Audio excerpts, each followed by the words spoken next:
Committee Sensitive, Russia Investigation Only 116th Congress First Session Senate Report 26XX Report of the Select Committee on Intelligence United States Senate on Russian Active Measures Campaigns and Interference in the 2016 U.S. Election Volume 1, Russian Efforts Against Election Infrastructure with Additional Views. I Committee Sensitive, Russia Investigation Only. Committee Sensitive, Russia Investigation Only. Contents I. U. Introduction 3.2. U. Findings 3.3. U. The Arc of Russian Activities 5.4. U. Elements of Russian Activities 10a. U. Targeting Activity 10b. U. Russian Access to Election Infrastructure 21.1. U. Russian Access to Election Infrastructure, Illinois 22. Russian Access to Election Infrastructure, 24c. Russian Efforts to Research U.S. Voting Systems Processes and Other Elements of Vote Infrastructure 28dh. Russian Activity Directed at Voting Machine Companies 29e. Russia Efterbright Observe Polling 30f. 2gm. Russian Act Possible Relate Misinformation Campaign on Votel 32h. U. 2. Unexplained Events 33.1. U. Cyber Activity in State 2233.2. U. Cyber Activity in State 434v. U. Russian Intentions 35.6. U. No evidence of changed votes or manipulated vote tallies 38.7. U. Security of voting machines 48. U. The role of DHS and interactions with the states 46a. U. DHS's evolution 46b. U. The view from the states 49c. U. Taking advantage of DHS resources 52.9. U. Recommendations 54. Committee Sensitive, Russia Investigation Only. Committee Sensitive, Russia Investigation Only. Russian Efforts Against Election Infrastructure I. U. Introduction. U. From 2017 to 2019 the committee held hearings, conducted interviews, and reviewed intelligence related to Russian attempts in 2016 to access election infrastructure. The committee sought to determine the extent of Russian activities, identify the response of the U.S. government at the state, local, and federal level to the threat, and make recommendations on how to better prepare for such threats in the future. 1. The committee received testimony from state election officials, Obama administration officials, and those in the intelligence community and elsewhere in the U.S. government responsible for evaluating threats to elections. 2. U. Findings. U. The Russian government directed extensive activity, beginning in at least 2014 and carrying into at least 2017, against U.S. election infrastructure at the state and local level. The committee has seen no evidence that any votes were changed or that any voting machines were manipulated. 2. U.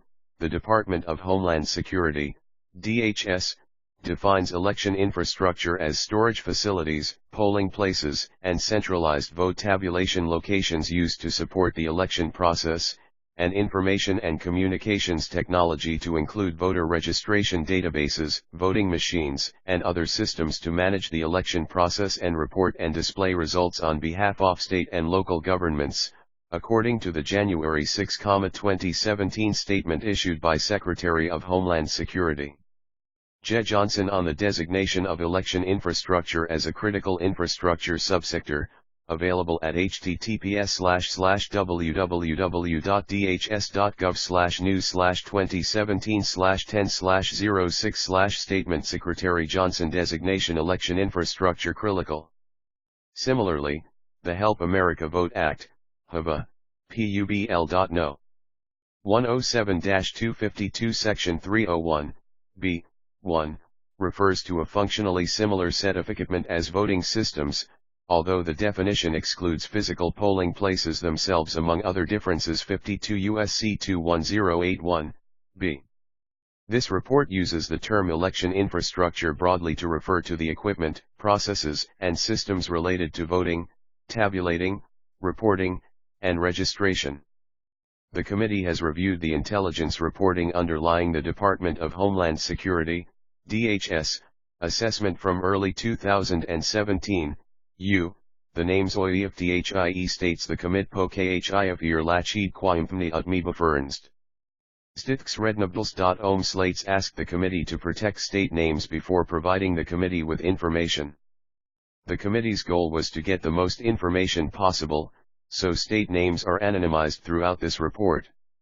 Where the report refers to public testimony by Illinois state election officials, that state is identified. 3. Committee sensitive, Russia investigation only. Committee sensitive, Russia investigation only. 3. While the committee does not know with confidence what Moscow's intentions were, Russia may have been probing vulnerabilities in voting systems to exploit later. Alternatively, Moscow may have sought to undermine confidence in the 2016 U.S. elections simply through the discovery of their activity. 4. Russian efforts exploited the seams between federal authorities and capabilities, and protections for the states. The U.S. intelligence apparatus is, by design, foreign-facing, with limited domestic cybersecurity authorities except where the Federal Bureau of Investigation, FBI, and the Department of Homeland Security, DHS, can work with state and local partners. State election officials, who have primacy in running elections, were not sufficiently warned or prepared to handle an attack from a hostile nation-state actor. 5. DHS and FBI alerted states to the threat of cyber attacks in the late summer and fall of 2016, but the warnings did not provide enough information or go to the right people.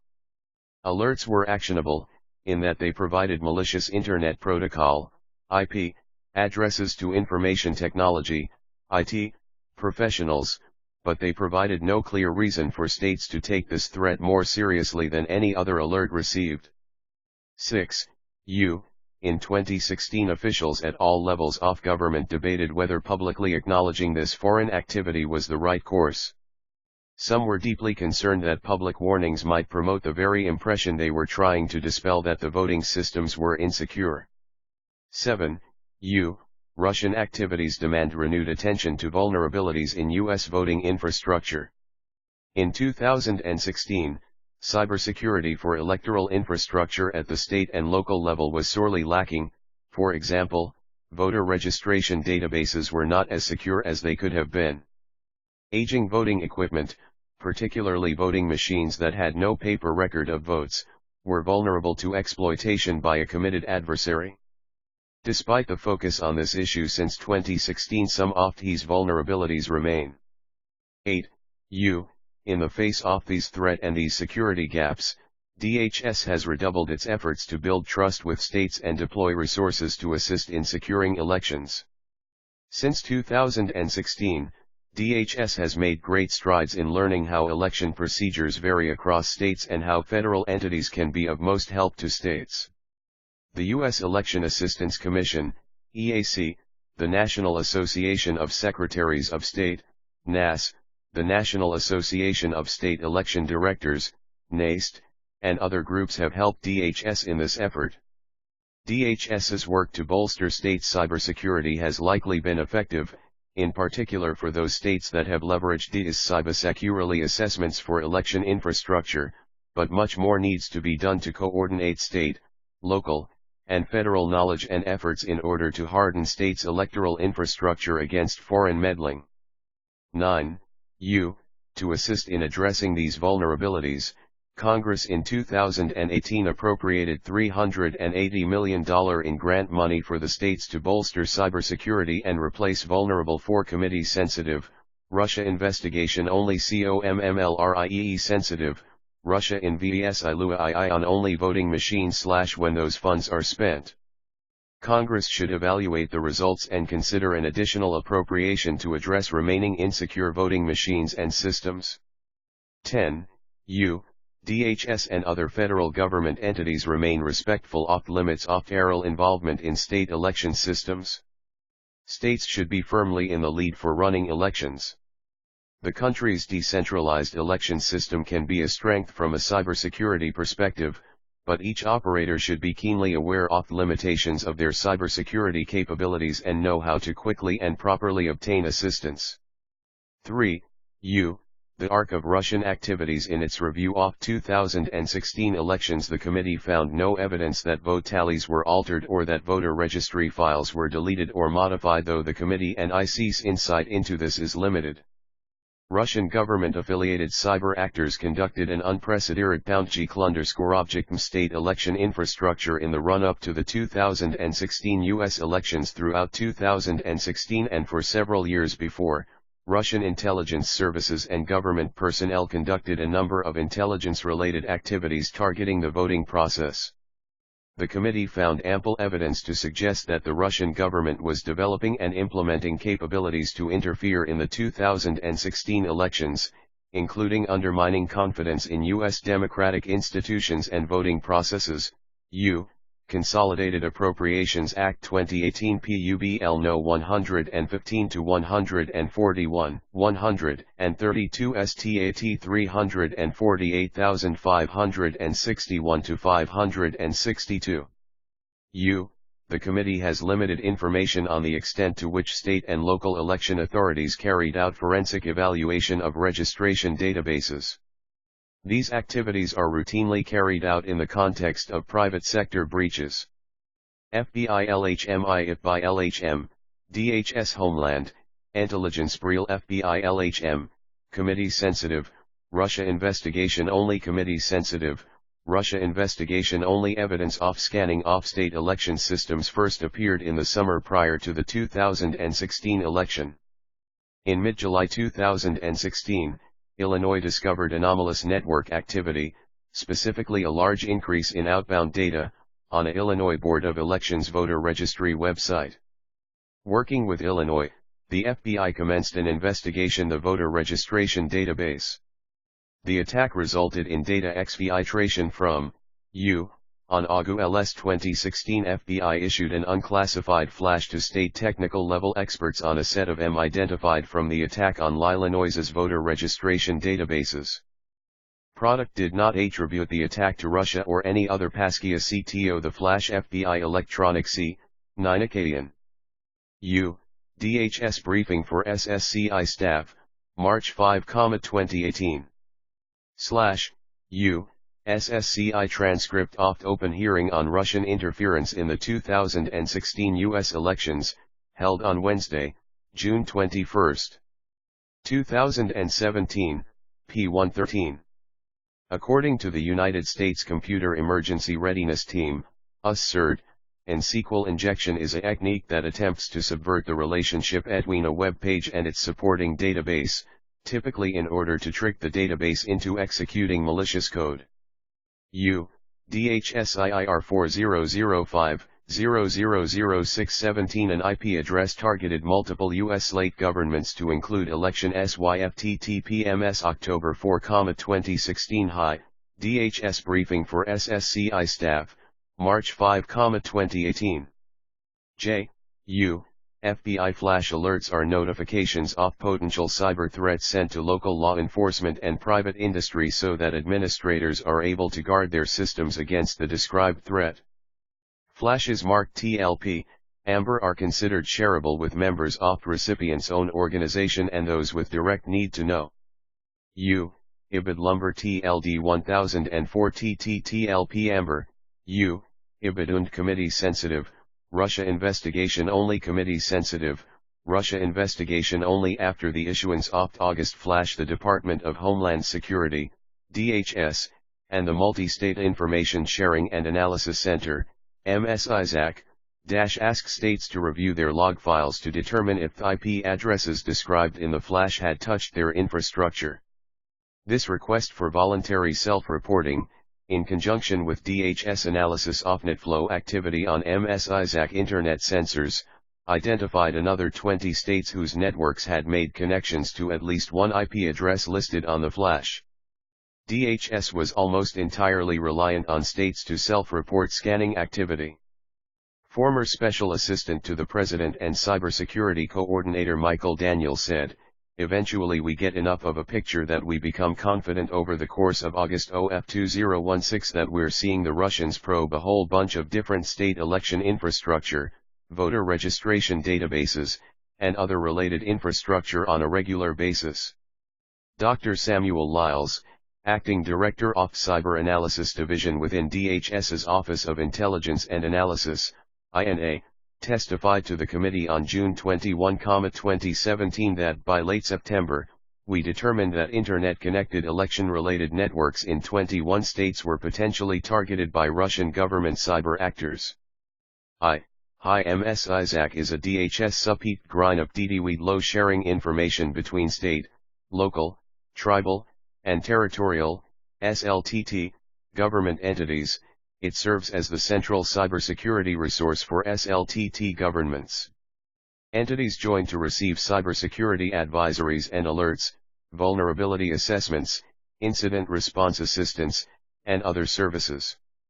DHS-IIR 4005-0006, an IP address targeted multiple U.S. stale governments to include election YS/EMT BER 4, 2016, DHS briefing for SSCL staff, March 5, 2018. SSCL transcript opt interview with John Brennan, former director, CIA held on Friday, June 23, 2017 p41. SSCL transcript opt interview with Michael Daniel, former Special Assistant to the President and Cybersecurity Coordinator National Security Council, held on August 31, 2017, p39. Lee, SSCL transcript opt open hearing on Russian interference in the 2016 U.S. elections, held on Wednesday, June 21, 2017 p12. 7 Committee sensitive, Russia investigation only. Committee sensitive, Russia investigation only. FUHJNBI issued a second FIASH and a joint analysis report in October that flagged suspect IP addresses. Many unrelated to Russia. DHS briefers told the committee that they were intentionally over-reporting out of an abundance of caution, given their concern about the seriousness of threat. DHS representatives told the committee, "We were very much at that point in a sort of duty to warn type of attitude, where maybe a specific incident like this, which was unattributed at the time, wouldn't have necessarily risen to that level. But, we were seeing concurrent targeting of voter election-related and political figures and political institutions, which led to what would probably be more sharing than we would normally think to do." DHS assessed that the searches, done alphabetically, probably included all 50 states, and consisted of research on general election-related web pages, voter ID information, election system software, and election service companies. FBI FI.ash. Alert niamhertel.ni005tt.tlp Amber I, DHS/FBL-JAR 16-20223, Threats to Federal. She. TILL.UCTL.IF Xtopper 14, 2016. SSCL interview with DHS and TIIC. February 27, 2018 p9-10. FBI LHMID is Hotnakind Inkliatensbrief. Hnsnas A Hudernsa A017. This information was not available to the U.S. Government until April 2017. 3, NS Dernsa. May 5, 2017. Committee sensitive, Russia investigation only. Committee, sensitive, Russia investigation only. The Russian embassy placed a formal request to observe the Sislyans Witfohi Department of State, but also reached outside diplomatic channels in an attempt to secure permission directly from state and local election officials. In objecting to these tactics, then Assistant Secretary of State for European and Eurasian Affairs Victoria Nuland reminded the Russian ambassador that Russia had refused invitations to participate in the official OSCE mission that was to observe the U.S. elections. FB1IIR FBIIIR, Ibid I, Lee, DT's 2018-2152 SSCI interview with Andrew McCabe, former Deputy Director of FBI, February 14, 20 pages 221-222. Email sent November 4, 2016, from H2, MT, NSAUN/HUL subject, Kislyak protest of FBI tactics. Dernsa, May S. 2017 Committee sensitive, Russia investigation only. Kami lihhshnsitive, Russia investigation only. The committee found no evidence of Russian artairs attempting to manipulate vote tallies on election day, though again the Committee and IC's insight into this is limited. In the years since the 2016 election, awareness of threat, activity by DHS and measures at the state and local level to better secure election infrastructure have all shown considerable improvement.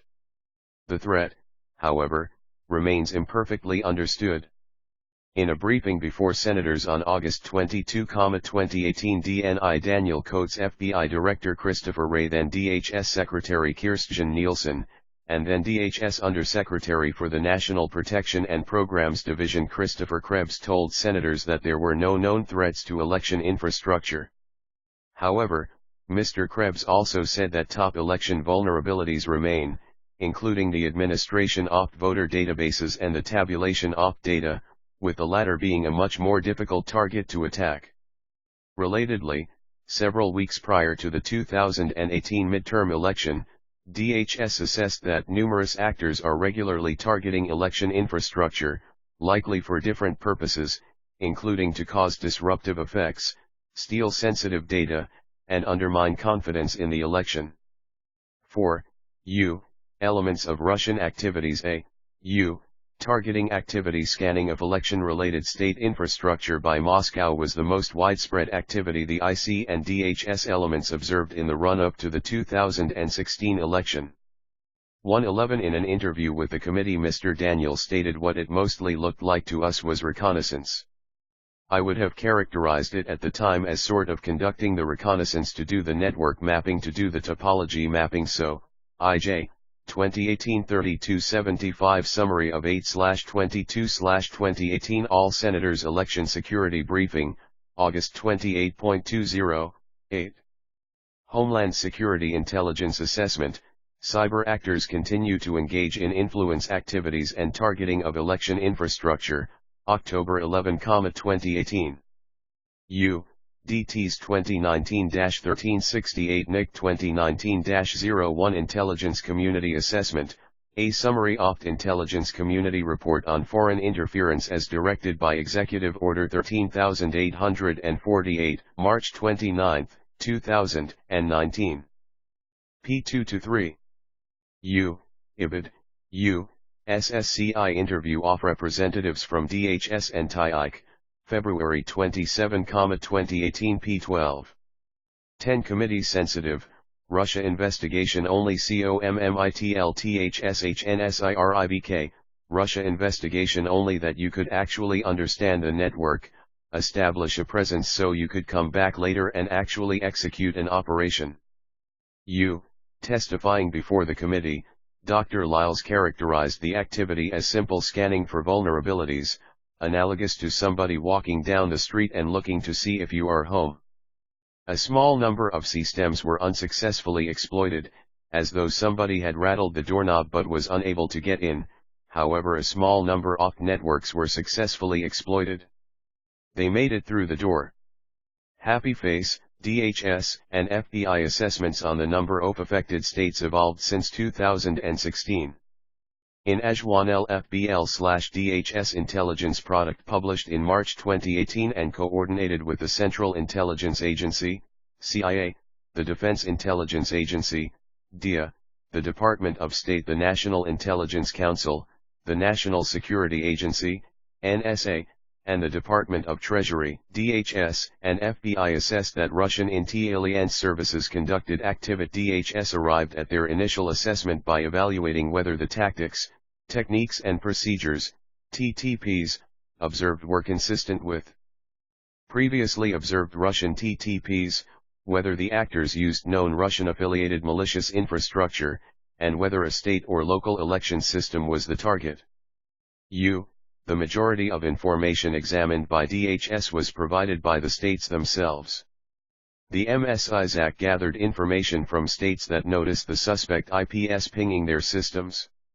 In addition, FBI was working with some states in local field offices and reporting back FBI's findings. If some slates evaluated their logs incompletely or inaccurately, then DHS might have no indication of whether they were scanned or attacked. As former Homeland Security Advisor Lisa Monaco told the committee, of course, the law enforcement and the intelligence community is going to be significantly reliant on what the holders and U.S.SCI transcript opt interview of Michael Daniel, former assistant to the President and Cybersecurity Coordinator, National Security Council, August 31, 2017, p. 44. U.S.SCI transcript opt open hearing on Russian interference in the 2016 U.S. elections, held on Wednesday, June 21, 2017, p. 13. DHS FBI Homeland Intelligence Brief. Lee, see chart, Infrator information on successful breaches. DHS did not count attacks on political parties, political organizations, or NGOs.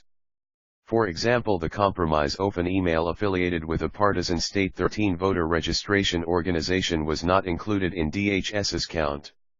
11 Committee sensitive, Russia investigation only. Committee sensitive, Russia investigation only. Owners and operators opt infrastructure seize on its system SIC and DOIX to rise their hand.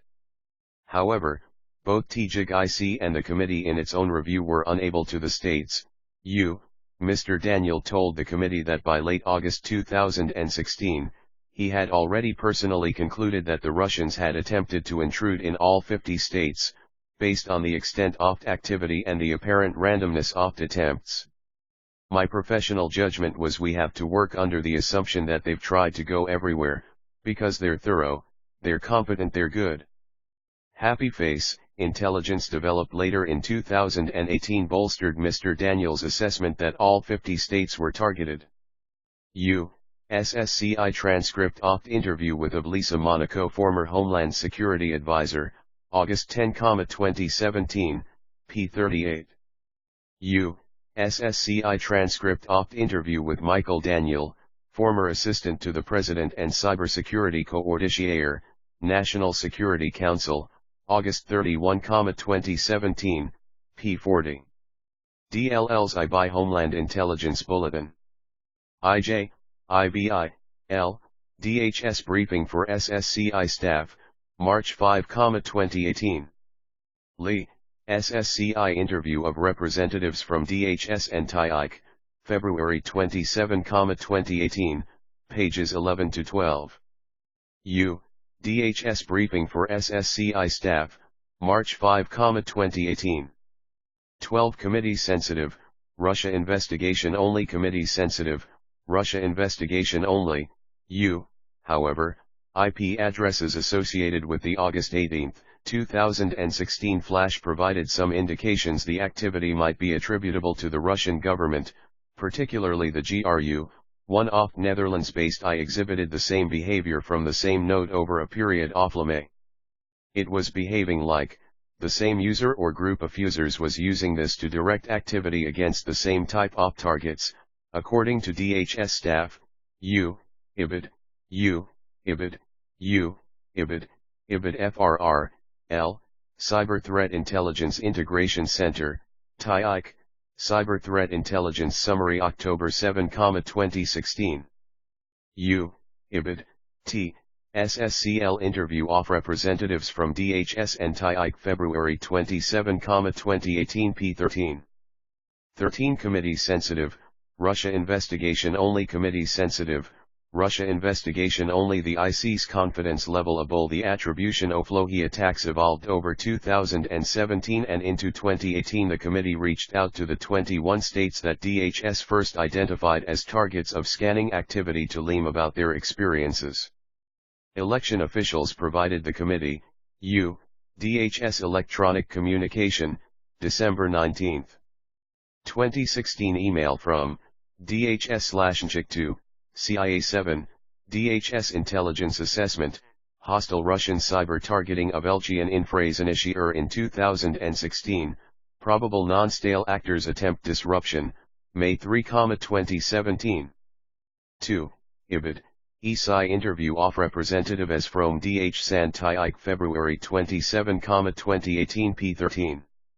DHS arrived at their initial assessment of states affected by adding the 11 plus 7 states, plus the 3 where scanning activity appeared directed at less specifically election-focused infrastructure.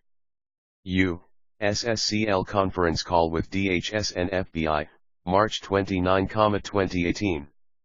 14 Committee sensitive, Russia investigation only. Committee sensitive, Russia investigation only details about the activity they saw on their networks, and the committee compared that Asilu unlinked to US's reporting of evils where those accounts differed is noted below. The scanning activity took place from approximately June through September 2016.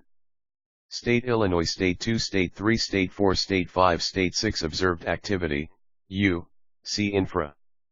Russian access to election-related infrastructure for a detailed description. See infra. Russian access to election-related infrastructure for a detailed description. According to State 3 officials, cyber actors using infrastructure identified in the August flash conducted scanning activity. Registered trademark. State 3 officials noticed abnormal behavior and took action to block the related IP address. SESMDHS reported GRU scanning attempts against 2 separate domains related to election infrastructure. See infra, 2 unexplained events for a detailed description. Cyber actors using infrastructure identified in the August flash scanned an old website and non-relevant archives, according to the State 5 Secretary of State's office. The following day State 5 took action to block the IP address. DHS however reported GRU scanning activity on 2 separate State 5 Secretary of State websites, plus targeting OPA District Attorney's office in a particular city. Both the websites appear to be current addresses for the State 5 Secretary of State's office. According to State 6 officials, cyber actors using infrastructure identified in the August flash scanned the entire state IT infrastructure including by using the Akuntix tool, but the affected systems were the Secretary of State's. DHS briefed committee staff 3 times on the attacks, and staff reviewed hundreds of pages of intelligence assessments. Slight variation between what states and DHS reported to the committee is an indication of on-off challenges in election cybersecurity. The system owners, in this case, state and local administrators, are in the best position to carry out comprehensive cyber reviews, but they often lack the expertise or resources to do so. The federal government has resources and expertise, but the IC can see only limited information about inbound attacks because of legal restrictions on operations inside the United States.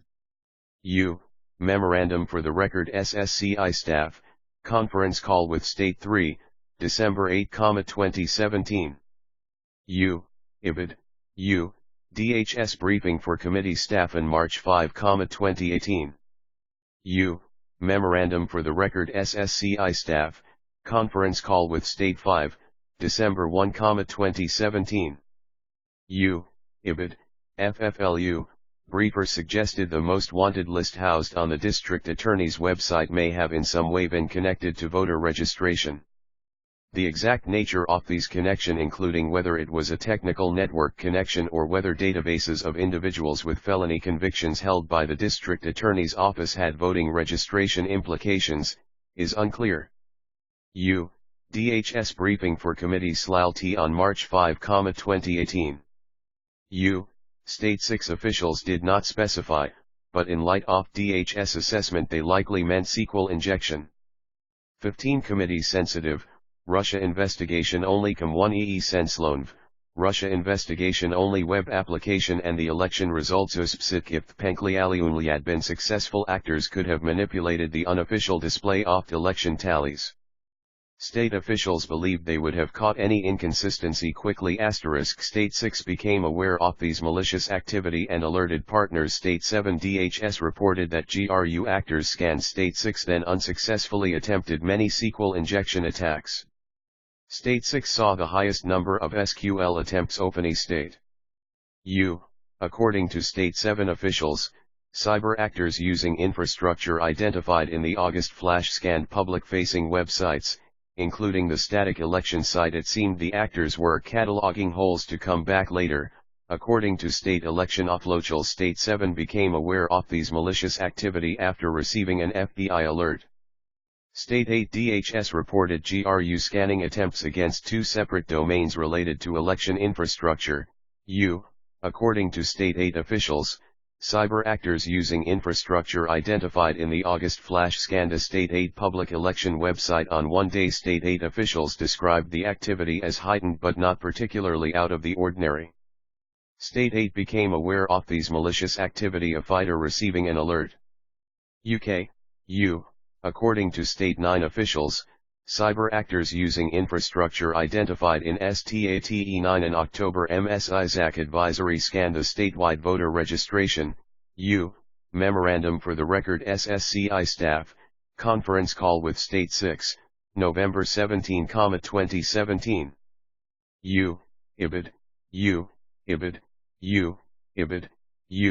Memorandum for the record. SSCI staff, conference call with State 7, January 25, 2018. DHS briefing for committee staff in March 5, 2018. Memorandum for the record. SSCI staff, conference call with State 8, February 2, 2018. DHS briefing for committee staff in March 5, 2018. IJ, while the committee was unable to review the specific indicators shared with State 9 by the MS Isaac in October, the committee believes at least one OPT-relevant IPS was originally named in the August flash because of technical data held by DHS which was briefed to the committee. 16 Committee sensitive, Russia investigation only. Committee sensitive, Russia invades ILGAII on only system. Officials used the analogy of a thief casing a parking lot. They said the car thief didn't go in, but we don't know why. Happy face. State 9 became aware of this malicious activity after receiving an alert. State 10 DHS reported GRU scanning activity on the Secretary of State domain. According to State 10 officials, cyber actors using infrastructure identified in the August flash conducted activity that was very loud, with a three-pronged attack. A Netherlands-based IP address attempted SQL injection on all fields 1,500 times, a U.S-based IP address attempted SQL injection on several fields, and a Poland-based IP address attempted SQL injection on one field 6 to 7 times. State 10 received relevant cybersecurity indictors from MS Isaac in early August, around the same time that the attacks occurred. State Lowe's IT contractor attributed the attack to Russia and suggested that the activity was reminiscent of other attacks where attackers distract with lots of noise and then sneak in the back. Happy face. State 10, through its firewall, blocked attempted malicious activity against the online voter registration system and provided logs to the National Cybersecurity and Communications Integration Center, NCIC, and the U.S. Computer Emergency Readiness Team, USCERT.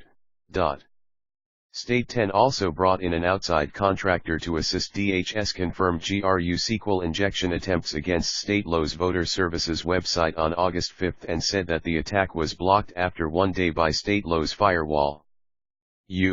According to State 11 officials, they have seen no evidence of scanning or attack attempts related to election infrastructure in 2016. While State 11 officials noted an IP address probing state systems activity which was state broader than state election systems, State 11 election officials did not provide specifics on which systems. 2. Memorandum for the record. SSCI staff, conference call with State 9 November 17, 2017.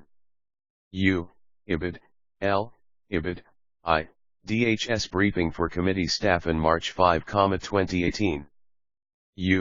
Memorandum for the record. SSCI staff conference call with State 10, November 29, 2017. 2.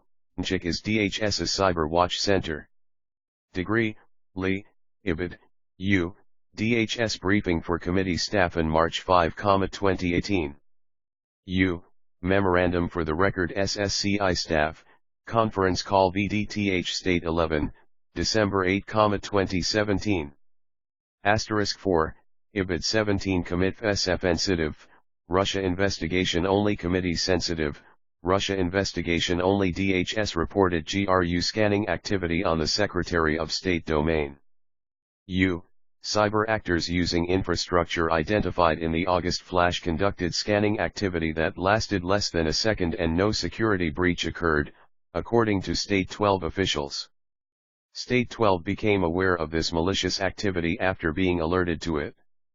State 12 DHS reported that because OPA lack of sensor data related to this incident, they relied on NetBio data, which provided less granular information. DHS's only clear indication of GRU scanning on State I2's Secretary of State website came from State 12 self-reporting information to MS Isaac after the issuance of August flash notification. Asterisk, according to State 13 officials, they have seen no evidence of scanning or attack attempts related to statewide election infrastructure in 2016. State 13 State 14 IP address used by the GRU at the time and the State 14 Election Commission web page, but no indication of a compromise. In addition, DHS was informed of activity relating to separate IP addresses in the August flash, DHS briefing for committee staff in March 5, 2018. Memorandum for the Record SSCI Staff Conference Call with State 12, December 1, 2017. DHS briefing for committee staff in March 5, 2018. Memorandum MH Eckert SSCI Staff Conference Call with State 13 December 1, 2017. FBI DHS briefing for committee staff in March-May 2018. 122-1, DHS briefing for committee staff in March 5, 2018. For more information on decisions by DHS to exclude certain activity in its Count OF21 states, VTCTCXL Box Infra, DHS methodology for identifying states touched by Russian cyber actors. DHS FBI Homeland Intelligence Brief.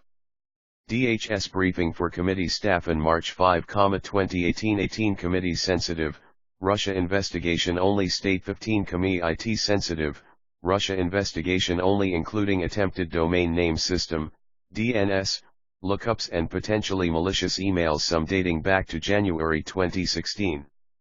Asterisk, State 15 officials were not aware that the state was among those targeted until they were notified. State 15's current lead election official was not in place during the 2016 election, so they had little insight into any scanning or attempted intrusion on their systems. State 15 officials said that generally they viewed 2016 as a success story because the attempted infiltration never got past the state's 4 layers of security. State 16 State 17 DHS reported broad GRU scanning activity on State 15 government domains. According to State 16 officials, cyber actors using infrastructure identified in the October flash conducted scanning activity against a state government network. DHS reported information on GRU scanning activity based on a self-report from State 16 after the issuance of October flash. State 17 officials reported nothing irregular, inconsistent, or suspicious leading up to the election.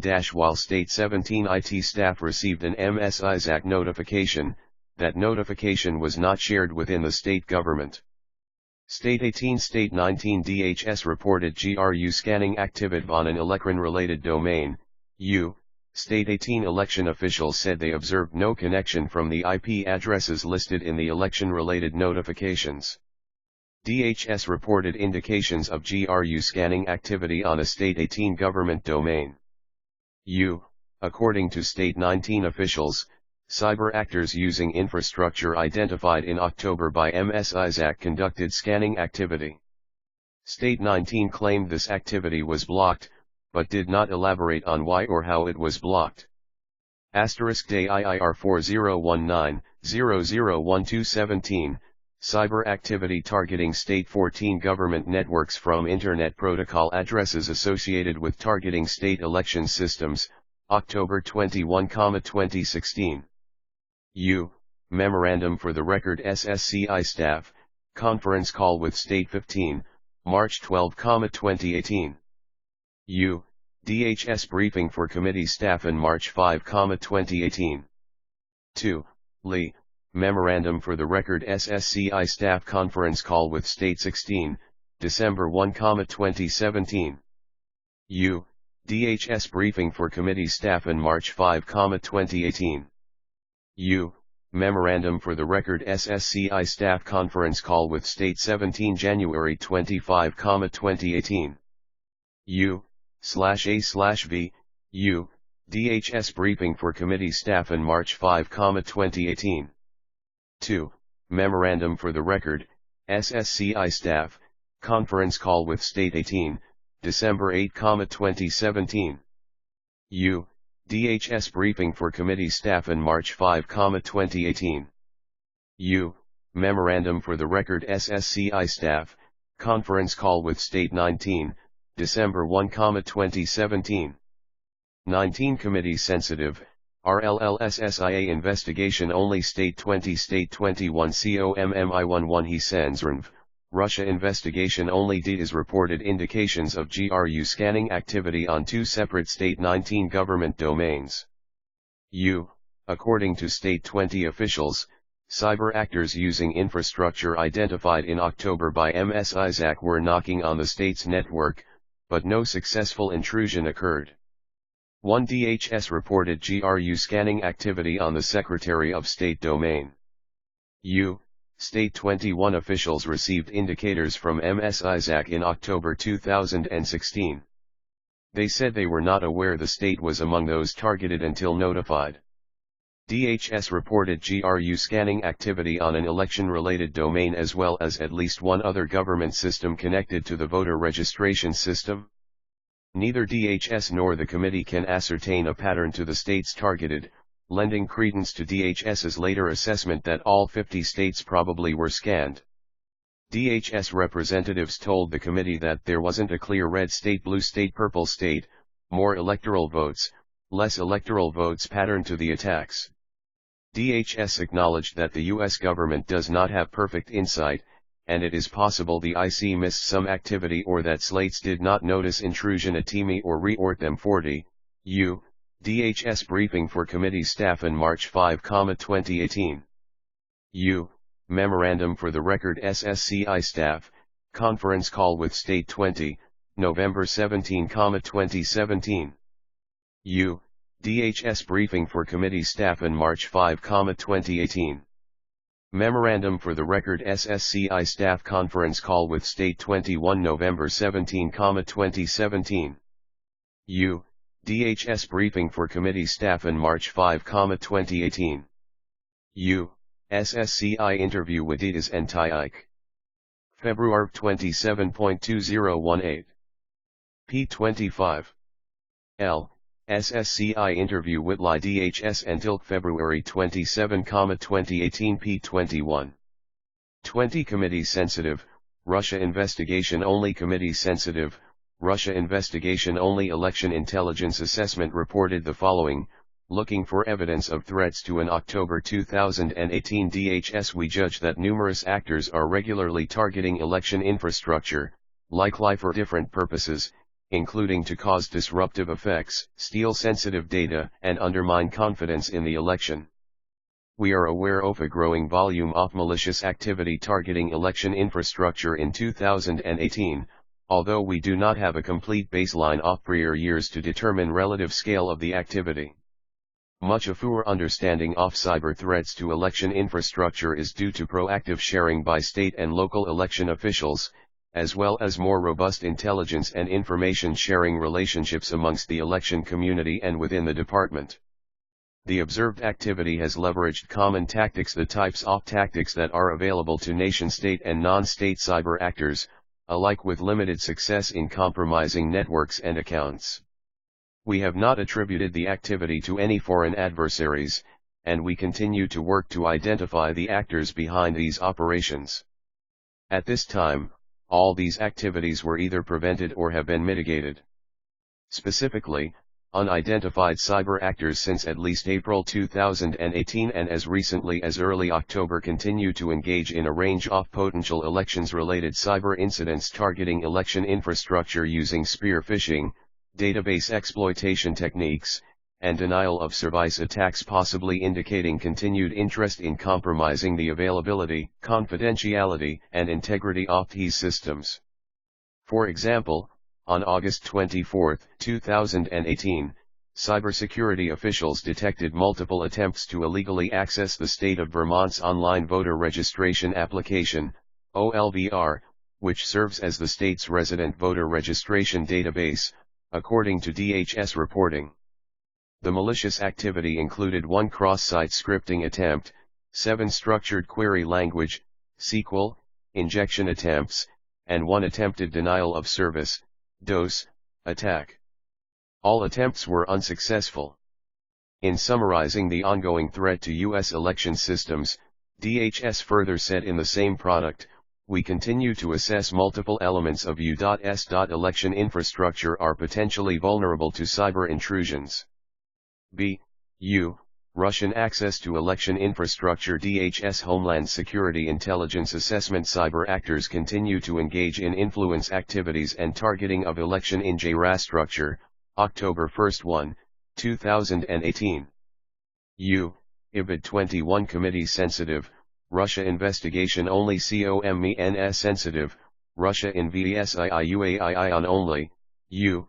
The January 6, 2017 Intelligence Community Assessment, ILA, assessing Russian activities and intentions in recent U.S. elections, states, Russian intelligence obtained and maintained access to elements of multiple U.S. state or local electoral boards. DHS assesses that the types of systems Russian actors targeted or compromised were not involved in vote tallying. Based on the committee's review of ICA, the committee concurs with this assessment. The committee found that Russian-affiliated cyber actors gained access to election infrastructure systems across 2 states, including successful extraction of voter data. However, none of these systems were involved in vote tallying. 1. U. Russian access to election infrastructure, Illinois. U. In June 2016, Illinois experienced the first known breach by Russian actors of state election infrastructure during the 2016 election. As of end of 2018, the Russian cyber actors had successfully penetrated Illinois' voter registration database, viewed multiple database tables, and accessed up to 200,000 voter registration records. The compromise resulted in the exfiltration of an unknown quantity of voter registration data. Russian cyber actors were in a position to delete or change voter data, but the committee is not aware of any evidence that they did so.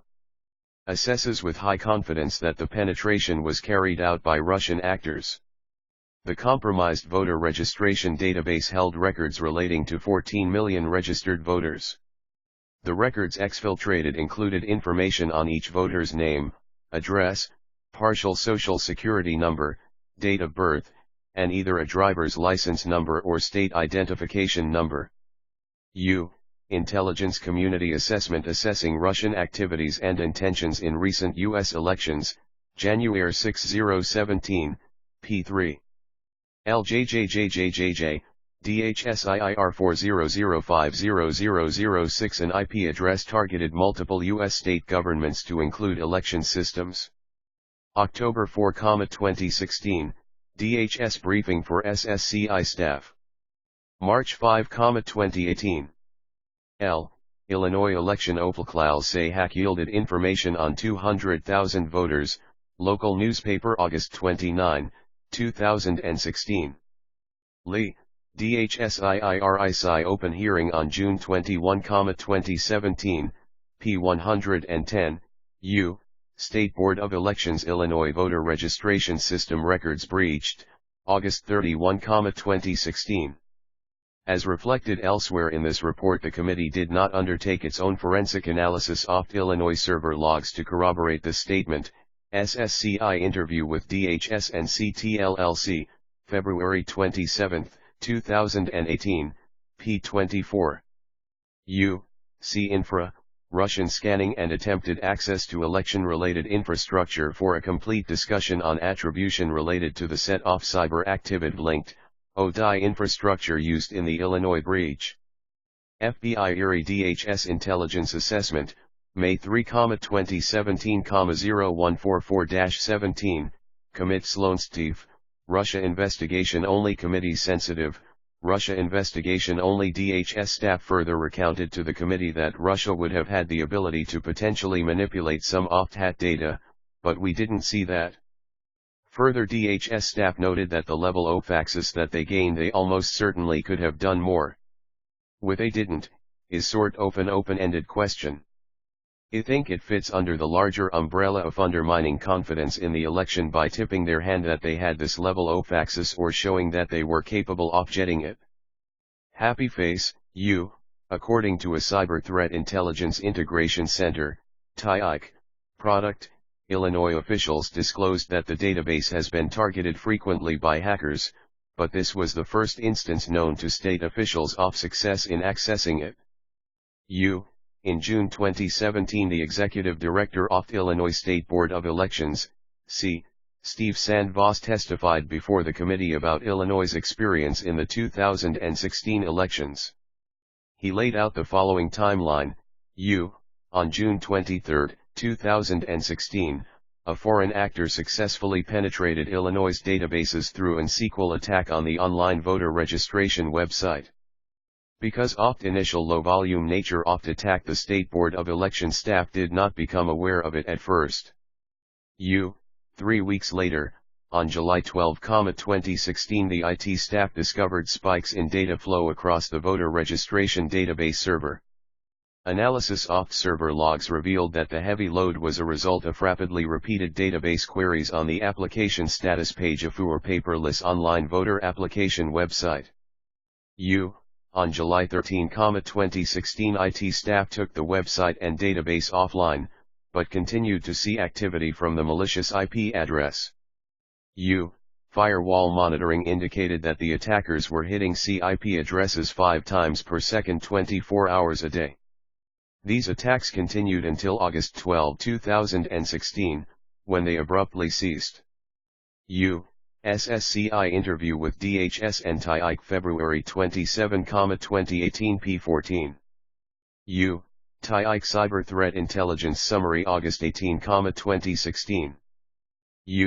SSCI Open Hearing on June 21, 2017. The committee notes that, in his testimony, Mr. Sandvoss said Illinois still had not been definitively told that Russia perpetrated the attack, despite DHS's high confidence. The committee also notes that DHS eventually provided a briefing to states during which DHS provided further information on this topic, including the DHS high confidence attribution to Russia. ibid-.pm, ibid, p111. ibid 23 Committee Sensitive, Russia Investigation Only. Committee Sensitive, Russia Investigation Only. On July 19, 2016, the election staff notified the Illinois General Assembly and the Attorney General's office. Approximately a week later, the FBI contacted Illinois. Registered trademark, on July 28, 2016, both the registration system and the online voter registration became fully functional again. 2. Russian access to election infrastructure, State 2 infrastructure in State 2. Separately, GRU cyber actors breached election P113. ibid.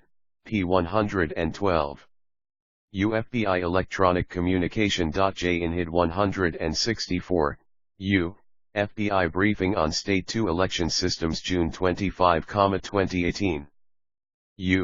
DHS briefing for SSCL staff, March 5, 2018. ibid Vitlil DTs 2018-2416, FBI briefing on STATE2 election systems June 25, 2018 p16. Lee, SSCL interview with DHS and TIIC February 27, 2018 compartmented session. 24 Committee Sensitive, Russia Investigation Only. COMMLILHH Sensitive, Russia investigation only, U, FBI and DHS interactions with state August 18, 2016, U, FBI flash notification identified IP addresses targeting election offices. August 24, 2016, U, State 2 Department of State received the flash from National Association of Secretaries of State. August 26, 2016, U, State 2 Department of State forwarded flash to counties and advised them to block the IP addresses. Separately, HHP Attenir 1 off-listed IP addresses scanned its system. Subsequently discovered suspected intrusion activity and contacted the FBI. Asterisk 2, U, IBID, L, IBID DTs 2018-2416, FBI briefing on State 2 election systems, June 25, 2018, pages 7. IBID 5 EEO/SOEB000489 led, 1 interview with DHS and CTLLC February 27, 2018 p.42. DTs 2018-2416, FBI briefing on State 2 election systems, June 25, 2018, pages 7. 2. FBI Class I Alert Number TLD 1004 TTTLP Amber IDIS 2018-2416, FBI briefing on State 2 election systems June 25, 2018, p4. 8. U775. Pages 4-5. /LBID, 5. U, IBID 25 Committee Sensitive, Russia Investigation Only Committee Sensitive, Russia Investigation Only August 31, 2016 FBI opened its investigation on and conducted outreach to State 2 county election officials to discuss individual security postures and any suspicious activity. Registered trademark FBI outreach reveals that one State 2 County A was scanned. September 30, 2016 FBI held a conference call with county election officials to advise OPT attempt to probe County A. FBI also notified state and local officials of available DHS services. October 4, 2016 County B's IT administrator contacted FBI regarding a potential intrusion. According to the FBI, of particular concern, the activity included a connection to a county voting, testing, and maintenance server used for poll worker classes. October 14, 2016, U, FBI shared County B indicators by issuing a flash. December 29, 2016, U, DHS and FBI released a joint analysis report, JAR, on the Grizzly Steppe intrusion set. Report represents the first IC attribution of state election-related systems to the Russians. June 2017, U, DHS notified State 2 counties of a possible intrusion as part of a broader notification to 122 entities identified as spear phishing victims in an intelligence report. Asterisk DTs 2018-2416, FBI briefing on State 2 election systems June 25, 2018 p5. 4. IBID pages 5-6. Registered trademark U/6WP6. U, IBID, U, IBID I. FBI flash, alert number TLD 1005 TT. TLP Amber, U, DHS/FBL Joint Analysis Report JAR 16-20296A7 GRTZZLY Step Russian Militia Cyber Activity, December 29, 2016. DTs 2018-2416, FBI Briefing on State 2 Election Systems June 25, 28, p7. V, JBID 26 Committee Sensitive, Russia Investigation Only Committee Sensitive, Russia Investigation Only July 2017, U, FBI published a flash report of possible spear phishing. November 2017, U, FBI and DBS participated in the first meeting of State 2 Elections Task Force. February 2018, U, FBI requested direct engagement with counties B, C, and D, including a reminder of available DBS services. March 2018, U, FBI reports that our office engaged the affected counties through the local FBI field office. The FBI could not provide any further detail on the substance of these engagements to the committee. May 29, 2018 FBI provided a secret letterhead memo to DBS FOMI Lee advising a full investigation into the reported intrusion at County B and suspected compromises of Counties C and D. June 11, 2018, FBI reports that as of June 11, 2018 counties A, B, C and D had not accepted DBS Services Registered Trademark 11, FBI flash alert number EB000083LD.TLP Amber.JI5CVDTS208-374. DTs 2018-2416, FBI briefing on State 2 election systems June 25, 2018, P7. IBID, P.6. LJ/6/WP34. LJ/6/ pages 8 to 9. M/T/P.20. 024J_6BI briefing on State 2 election systems June 25, 2018, pages 20-21. DHS briefing for SSCI staff, March 5, 2018. 27 Committee sensitive, Russia investigation only Kamite IBBs Kusha investigation only, State 2 Secretary of State and Election Director told the committee in December 2017 that there was never an attack on our systems. We did not see any unusual activities. I would have known about it personally. State 2 did not want to share with the committee its cybersecurity posture, but state officials communicated that they are highly confident in the security of their systems. State 2's election apparatus is highly decentralized, with each county making its own decisions about acquiring, configuring, and operating election systems. As of August 9, 2018, DHS was complimentary of steps State 2 had taken to secure its voting systems, including putting nearly all counties on the Albert Sensor System, joining the Elections Infrastructure Information Sharing and Analysis Center, LISAC, and using congressionally appropriated funds plus additional state funds to hire cybersecurity advisors. CIJ, Russian efforts to research U.S. voting systems processes and other elements of voting infrastructure, Memorandum for the Record SSCL staff, conference call with Slate 2, December 2017. 2. IBID 205, IBID, LOTS 2018-2581, Memorandum for the Record. Telephone call with DHS August-September 2018. KBLLHM.LP5. Note: FISA refers to electronic surveillance collected on a foreign power or an agent of a foreign power pursuant to the Foreign Intelligence Surveillance Act of 1978. This collection could have come from landlines, electronic mail accounts or mobile phones used by personnel at a foreign embassy, i.e. an establishment FISA, or used by personnel associated with a foreign power, i.e., agents of a foreign power. This FISA collection would have been approved by the Foreign Intelligence Surveillance Court, FISC, effectuated by FBI, and then could also have been shared with NSA or CIA or both, depending on the foreign target. 28 Committee sensitive, Russia investigation only COMERRBH Sensi Rive, Russia investigation only is unique now Turensov attended the events.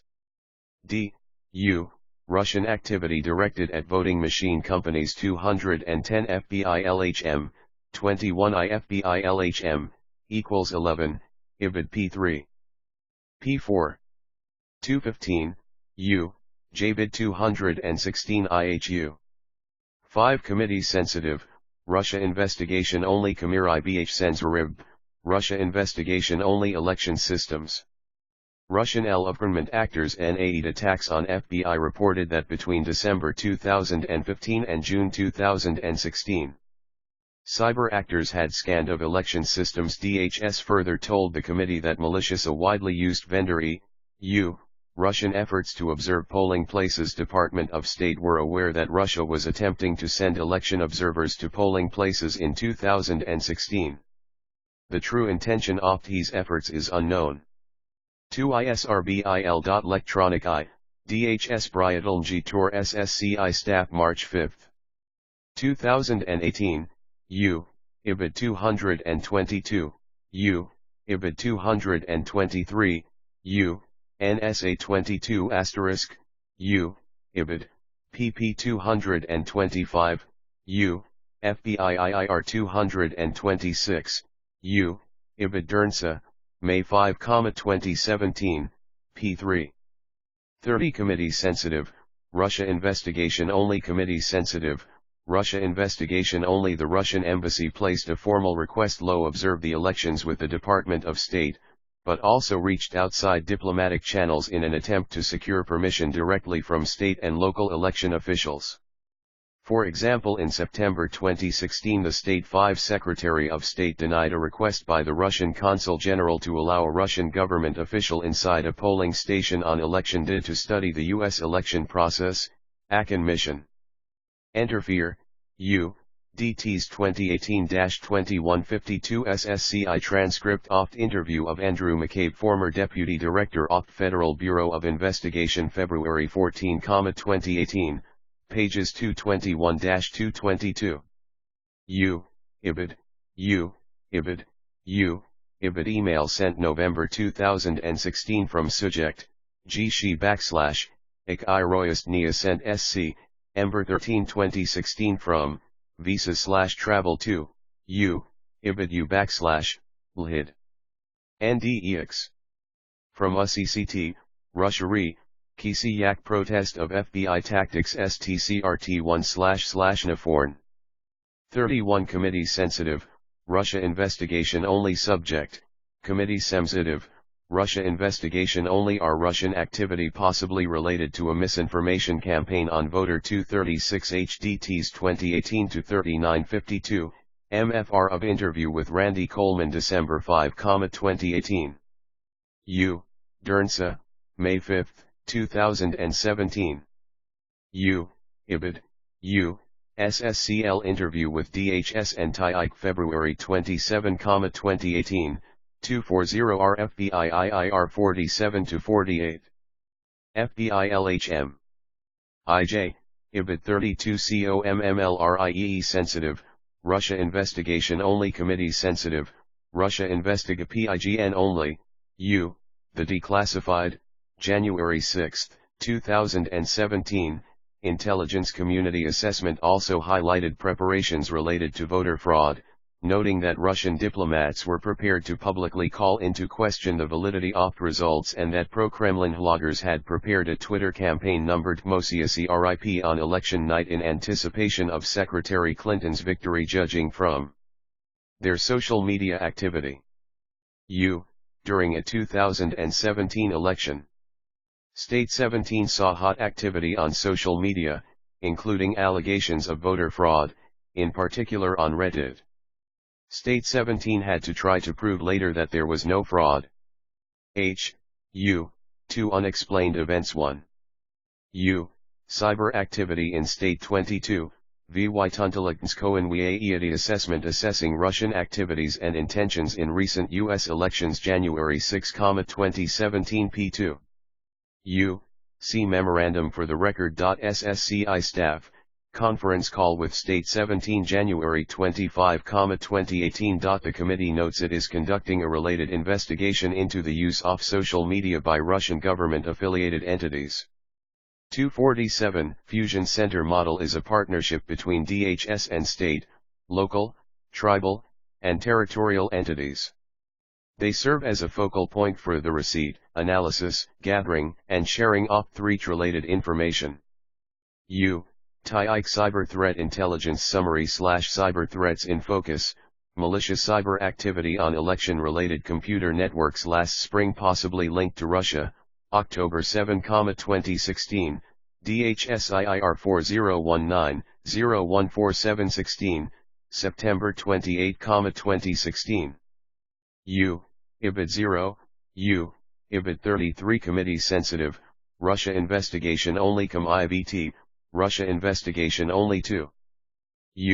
Cyber activity in State 4 officials, DHS, and FBI in the spring and summer of 2016 struggled to understand who was responsible for 2 rounds of cyber activity related to election infrastructure.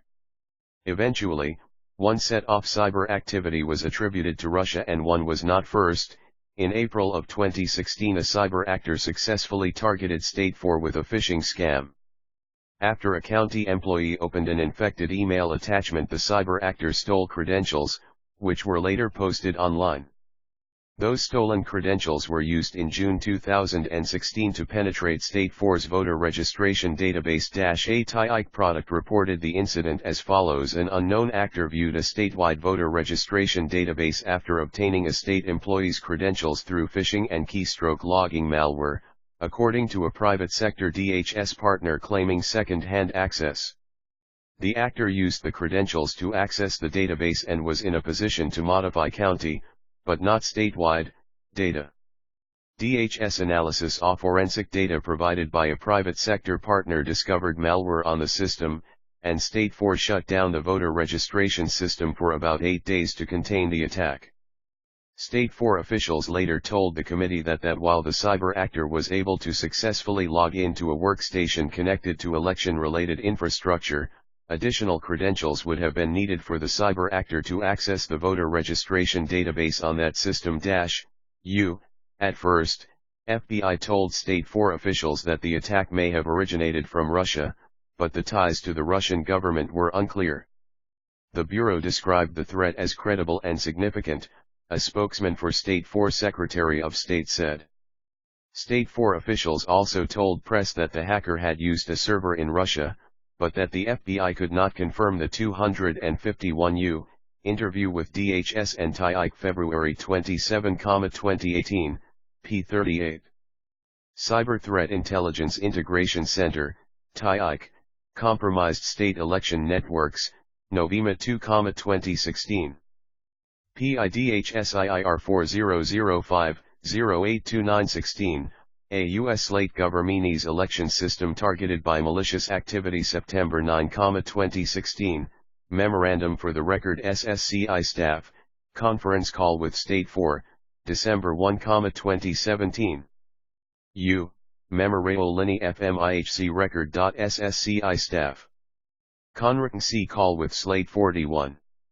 December I*01725FI/JN Committee Sensitive, Russia Investigation Only Committee Sensitive, Russia Investigation Only attack was tied to the Russian government. DHS and FBI later assessed it to be criminal activity, with no definitive tie to the Russian government. Subsequently, Russian actors engaged in the same scanning activity as seen in other states, but directed at a domain affiliated with a public library. Officials saw no effective penetration of the system. DHS has low confidence that the cyber activity is attributable to the Russian intelligence services because the target was unusual and not directly involved in elections. Registered trademark V.U. Russian intentions. Russian intentions regarding U.S. election infrastructure remain unclear.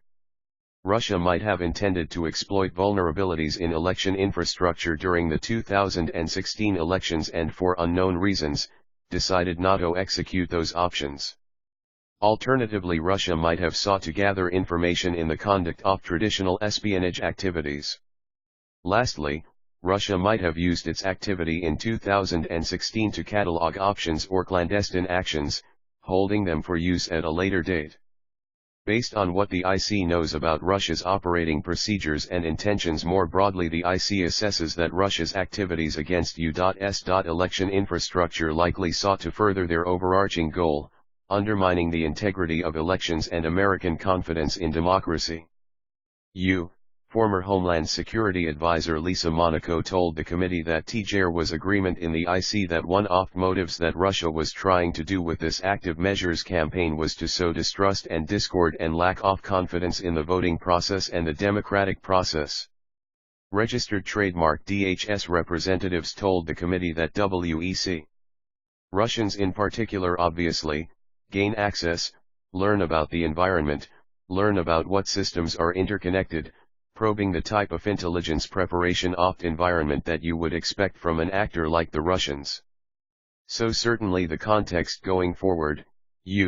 SSCI interview with DHS and TAIC February 27, 2018 p.40 U260 DHS/FBI Homeland Intelligence Brief, IBID, SSCI transcript opt interview with Lisa Monaco former Homeland Security Advisor August 10, 2017, p. 35 Committee sensitive, Russia investigation only Committee sensitive, Russia investigation only is a concern of what they might have learned and how much more they know about the systems. Mr. McCabe told the committee that it seemed to him like classic Russian CBCI espionage. They will scrape up all the information and the experience they possibly can, and they might not be effective the first time or the fifth time, but they are going to keep at it until they can come back and do it in an effective way. Mr. Daniel told the committee, while any one voting machine is fairly vulnerable, as has been demonstrated over and over again publicly, the ability to actually do an operation to change the outcome of an election on the scale you would need to, and do it surreptitiously, is incredibly difficult. A much more achievable goal would be to undermine confidence in the results of the electoral process, and that could be done much more effectively and easily. A logical thing would be, if your goal is to undermine confidence in the US electoral system, which the Russians have a long goal of wanting to put themselves on the same moral plane as the United States, one way would be to cause chaos on election day. How could you start to do that? Mess with the voter registration databases. Ms. Monaco further echoed that concern. Well, one of things I worried about, and I wasn't alone in this, is kind of worst case scenarios, which would be things like the voter registration databases. So if you're a state and local entity and your voter registration database is housed in the Secretary of State's office and it is not encrypted and it's not backed up, and it says Lisa Monaco lives at Smith Street and he show up at my polling place and they say, well, we have Ms. Monaco at Smith Street, we have her at Green Street, now there's difficulty in my voting. And if that were to happen on a large scale, I was worried about confusion at polling places, lack of confidence in the voting system, anger at a large scale in some areas, confusion, distribute u.st. So there was a whole sliding scale of 2. SSCI interview with DHS and TAIC February 27, 2018 p15. DT's 2018-2152 SSCI transcript opt interview with Andrew McCabe former Deputy Director opt FBI February 14, 2018 pages 224 to 225. SSCI transcript opt interview with Michael Daniel former Assistant to the President and Cybersecurity Coordinator, National Security Council, August 31, 2017. Pages 27-34. 36 Committee sensitive, Russia investigation only Committee sensitive, Russia investigation only horribles just when you're talking about voter registration databases. Chaos on election day. 3 scenarios. Mr. Daniel said that in the early fall of 2016 a policy working group was looking at 3 scenarios. One was, could the Russians do something to the voter registration databases that could cause problems on election day? An example opt had would be, could you go in and flip the digits in everybody's address so that when they show up with their photo ID it doesn't match what's in the poll book? It doesn't actually prevent people from voting. In most cases you too still get a provisional ballot, but if this is happening in a whole bunch of precincts for just about everybody showing up, it gives the impression that there's chaos. A second one was to do a variant of penetrating voting machines, except this time what you do is you do a nice video of somebody conducting a hack on a voting machine and showing how you could do that hack and showing them changing a voting outcome, and then you post that on YouTube and you claim you've done this 100,000 times across the United States, even though you haven't actually done it at all. Then the third scenario that we looked at was conducting a denial of service attack on the Associated Press on election day, because pretty much everybody, all those nice maps that everybody puts up on all the different news services, is in fact actually based on Associated Press stringers at all the different precincts and locations. It doesn't actually change anything, but it gives the impression that there's chaos. U. SSCI transcript opt interview with Lisa Monaco, former Homeland Security Advisor, August 10, 2017, p. 28. 267, U. SSCI transcript opt interview with Michael Daniel, former Assistant to the President and Cybersecurity Coordinator, National Security Council, August 31, 2017, p. 33. U. IBID, pages 34 to 35. 2 degree, U, /DWP.35. 37 Committee sensitive, Russia investigation only. COMERIE sensitive, Russia investigation only. 6, U, no evidence of changed votes or manipulated vote tallies. U, in its review, the committee has seen no indications that votes were changed, vote tallying systems were manipulated, or that any voter registration data was altered or deleted, although the committee and IC's insight is limited. Pol. Workers and voting monitors did not report widespread suspicious activity surrounding the 2016 election. DHS Assistant Secretary Jeanette Manfra said in the committee's open hearing in June 2017 that want to reiterate that we do have confidence in the overall integrity of our electoral system because our voting infrastructure is fundamentally resilient. Further, all three witnesses in that hearing, Ms. Manfra, Dr. Files, and FBI Assistant Director for Counterintelligence Bill Priestap, agreed that they had no evidence that votes themselves were changed in any way in the 2016 election. Dr. Files said that DHS assessed that multiple checks and redundancies in U.S. election infrastructure, including diversity of systems, non-internet connected voting machines, pre-election testing, and processes for media, campaign and election officials to check, audit, and validate the results. All these made it likely that cyber manipulation of the U.S. election systems intended to change the outcome of national election would be detected. He later said the level of effort and scale required to change the outcome of a national election would make it nearly impossible to avoid detection. States did not report either an uptick in voters showing up at the polls and being unable to vote or a larger than normal quantity of provisional ballots. The committee notes that nationwide elections are often won or lost in a small number of precincts. A sophisticated actor could target efforts at districts where margins are already small, and disenfranchising only a small percentage of voters could have a disproportionate impact on an election's outcome. Many state election officials emphasized their concern that press coverage of, and increased attention to, election security could create the very impression the Russians were seeking to foster, namely undermining voters' confidence in election integrity. Several insisted that whenever any official speaks publicly on this issue, they should state clearly the difference between a scan and a hack, and a few even went as far as to suggest that U.S. officials stop SSCL transcript opt open hearing on Russian interference in the 2016 U.S. elections, held on Wednesday, June 21, 2017. SSCL transcript opt open hearing on Russian interference in the 2016 U.S. elections, held on Wednesday, June 21, 2017, p. 13.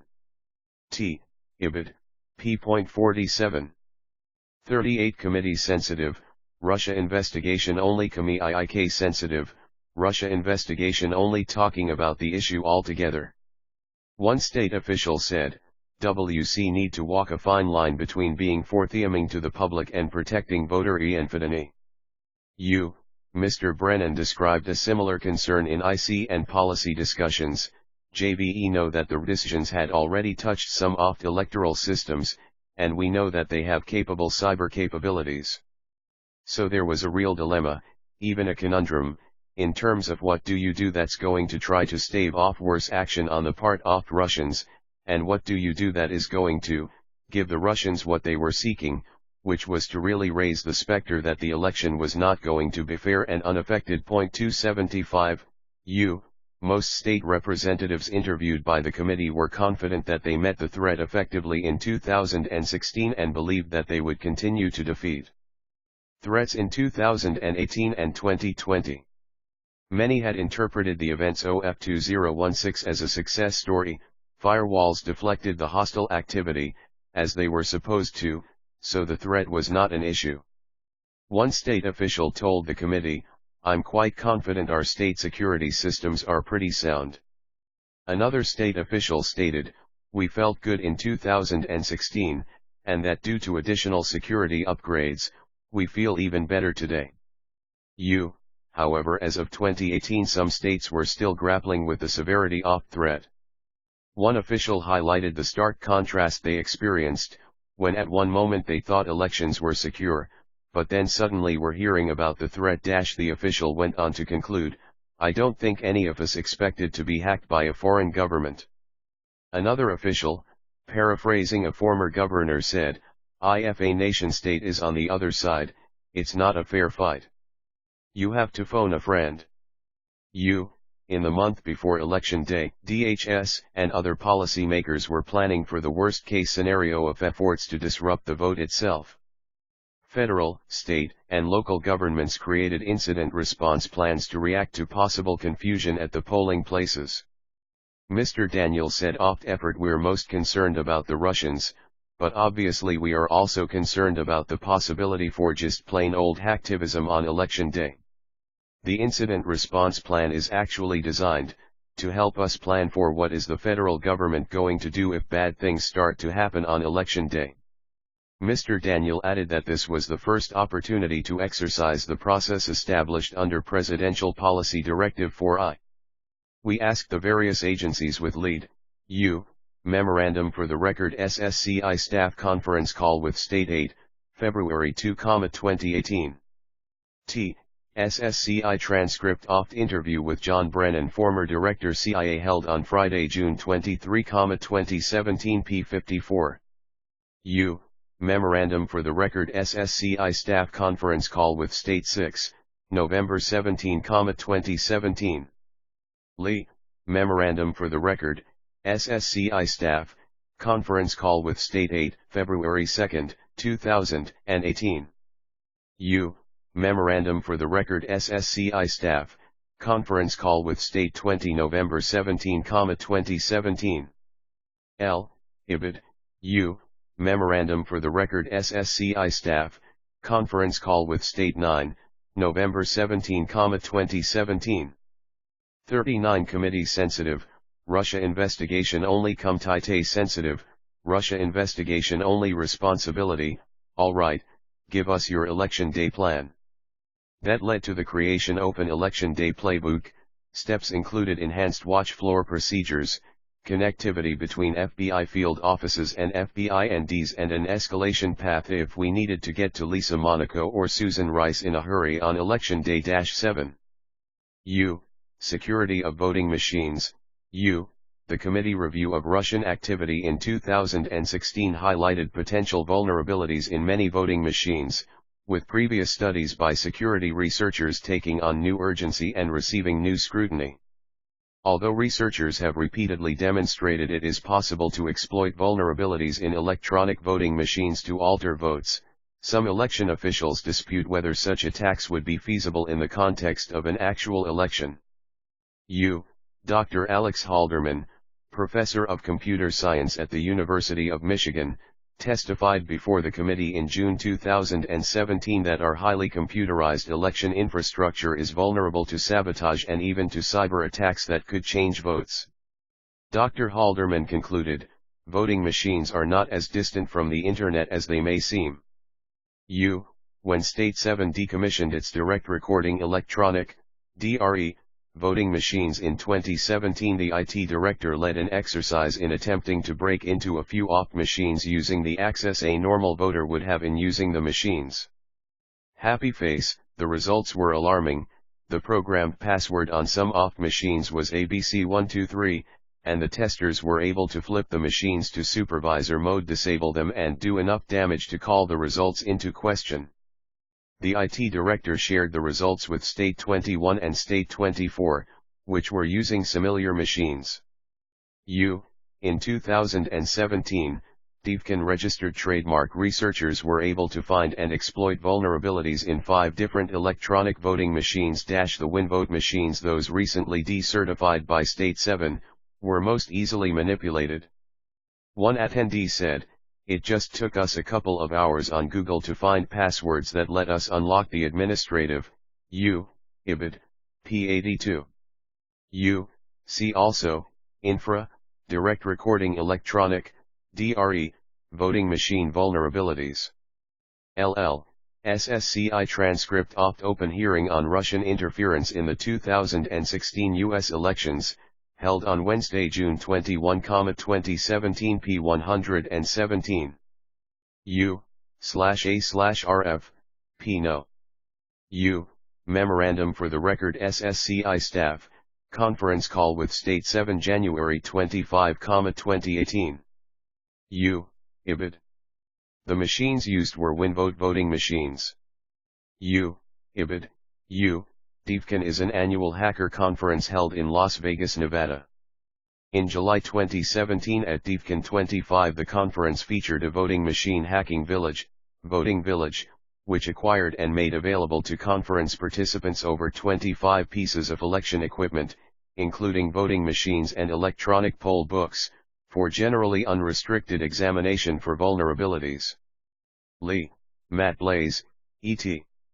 A.L., Deepkin 25, Voting Machine Hacking Village, Report on Cyber Vulnerabilities in U.S. Election Equipment, Databases, and Infrastructure, September 2017, https://www.deepkin.org/images/dev%20con%2025%20 voting%20 report.pdf, pages 8 to 13.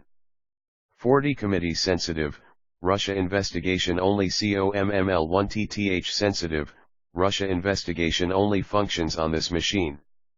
Happy face, a researcher was able to hack into the WinVote over WIEI within minutes using a vulnerability from 2003. Once he had administrator-level access, he could change votes in the database. Researchers also discovered available USB ports in the machine that would allow a hacker to run software on the machine. One said, with physical access to basic opt machine for 15 seconds an attacker can do anything. Happy face, hackers were less successful with other types of machines, although each had recorded vulnerabilities. The 2018 Drukin report found similar vulnerabilities, in particular when hackers had physical access to the machines.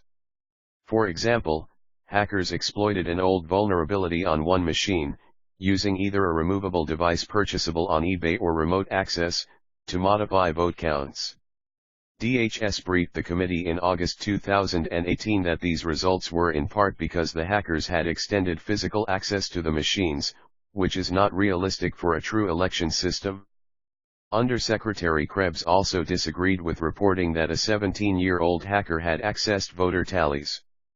Some election experts have called into question the Deepkin results for similar reasons and pointed out that any fraud requiring physical access would be, by necessity, small scale, unless a government were to deploy agents across thousands of localities. ESNS Voting Systems disclosed that some of its equipment had a key security vulnerability. ESNS installed remote access software on machines it sold in the mid-2000s, which allowed the company to provide IT support more easily, but also created potential remote access into the machines. When pressed by Senator Ron Wyden of Oregon, the company admitted that around 300 voting jurisdictions had the software. ESNS says the software was not installed after 2007 and it was only installed on election management systems, not voting machines. More than 50% of voters vote on ESNS equipment, and 41 states use its products. Elizabeth Wise, hackers at DEF CON conference exploit vulnerabilities in voting machines, USA Today, July 30, 2017, https://www.usatoday.cotn/story/each/2017/07/30/hackers Deepkin conference exploit vulnerabilities voting machines /523639001/ Matt Blaze et. AL, Deefkin 25, Voting Machine Hacking Village, Report on Cyber Vulnerabilities in U.S. Election Equipment, Databases, and Infrastructure, September 2017, https://www.deefkin.org/images/deef20 20 report.pdf, p4. 2. U. Ibid, p9. 2. U. Ibid, pages 8 to 13. U. Robert McMillian and Dustin Valds, Voting Machine Used in Half-Off.U.S. Is Vulnerable to Attack, Report Finds, Wall Street Journal, September 27, 2018. The machine referenced is the ES&S Model 650, which ES&S stopped making in 2008 but is still available for sale. U. DT's 2018-3275 Summary of 8/22/2018 All Senators Election Security Briefing, August 28, 2018, U. Hacks Security Gaps and Oligarchs, The Business of Voting Comes Under Scrutiny. Miles Parks, NPR, September 21, 2018. 41 Committee Sensitive, Russia Investigation Only Committee Sensitive, Russia Investigation Only, U. Advocates of electronic voting point out the flaws in paper ballots, like the potential for the introduction of fraudulent ballots or invalidated votes due to stains or extra marks. The committee believes that any election system should be protected end-to-end, including against fraud. U. Direct recording electronic, or, voting machine vulnerabilities, U.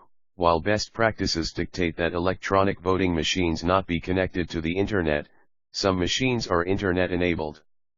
In addition, each machine has to be programmed before Election Day, a procedure often done either by connecting the machine to a local network to download software or by using removable media such as a thumb drive. These functions are often carried out by local officials or contractors. If the computers responsible for writing and distributing the program are compromised, so too could all voting machines receiving a compromised update. Further, machines can be programmed to show one result to the voter while recording a different result in the tabulation. Without a paper backup, a recount would use the same faulty software to retabulate the same results, because the primary records of the vote are stored in computer memory. U. Dr. Halderman said in his June 2017 testimony before SSCI, ICNO America's voting machines are vulnerable because my colleagues and I have hacked them repeatedly as part of a decade of research studying the technology that operates elections and learning how to make it stronger. We've created attacks that can spread from machine to machine, like a computer virus, and silently change election outcomes.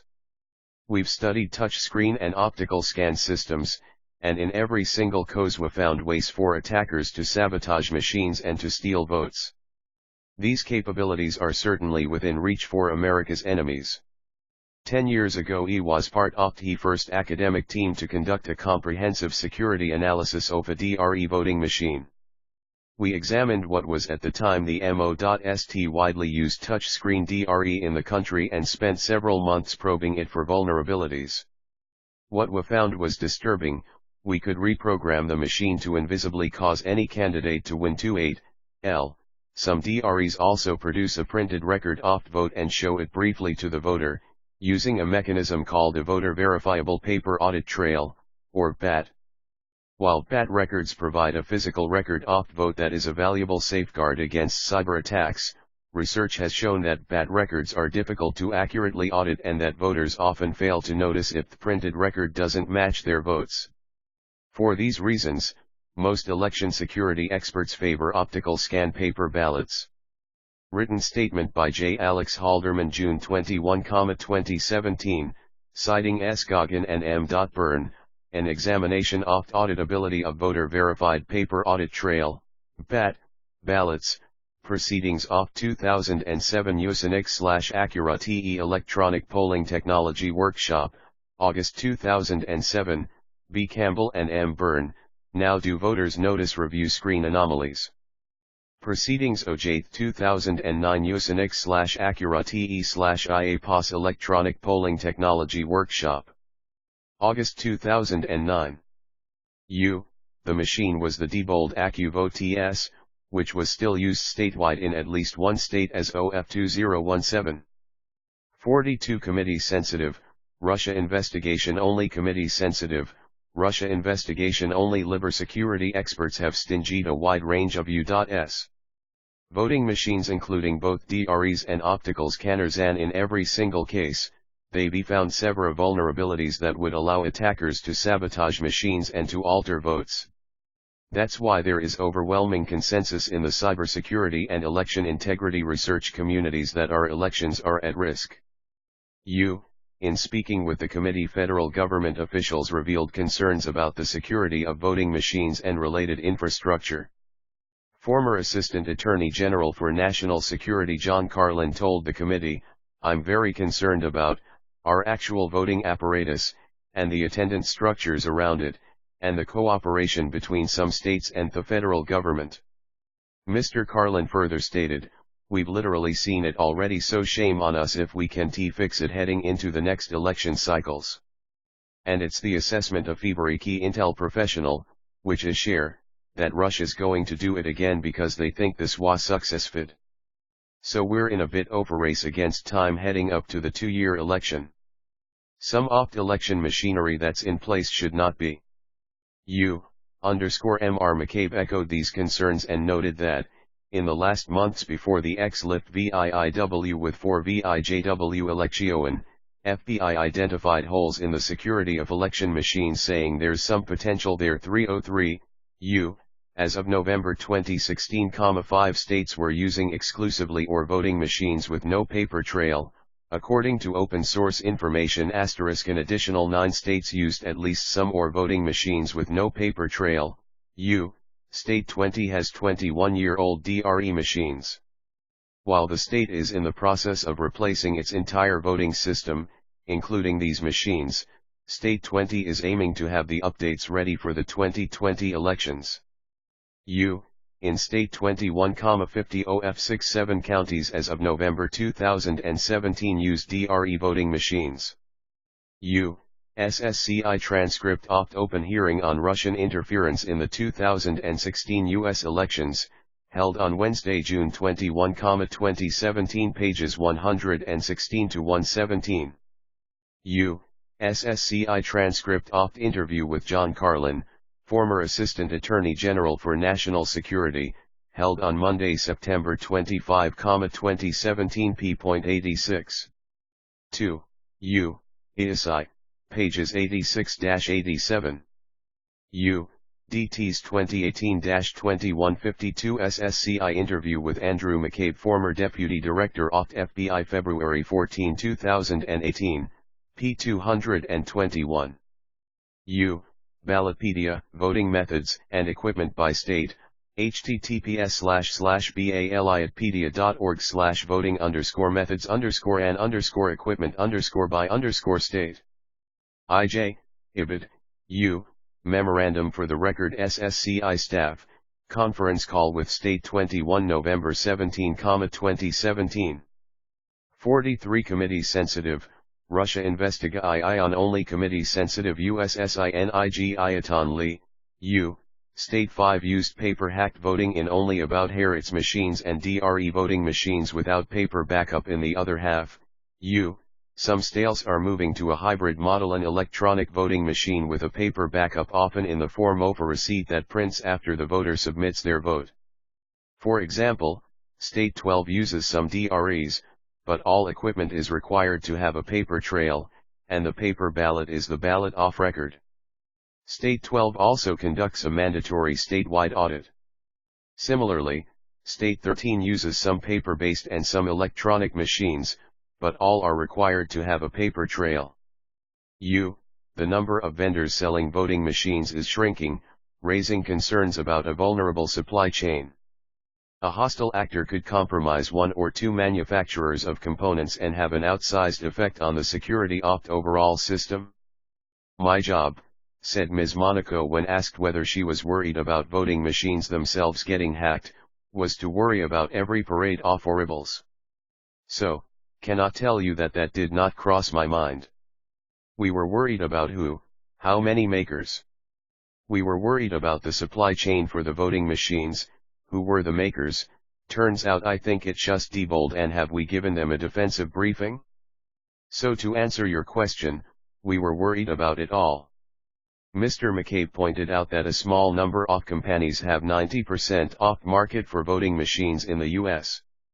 Before the 2016 election, briefed a few opt companies on vulnerabilities, but a more comprehensive campaign to educate vendors and their customers is warranted. Voluntary Voting System Guidelines.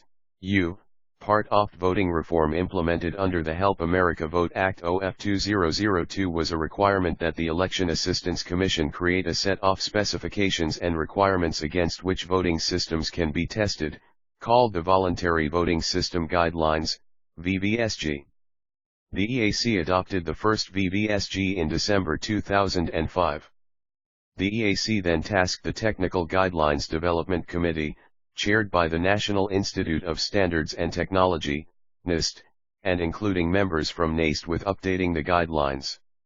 In March 2015 the EAC approved VVSG 1.1, in January 2016 the EAC adopted, Memorandum for the Record, SSCL Staff, Conference Call with State 5, December 1, 2017.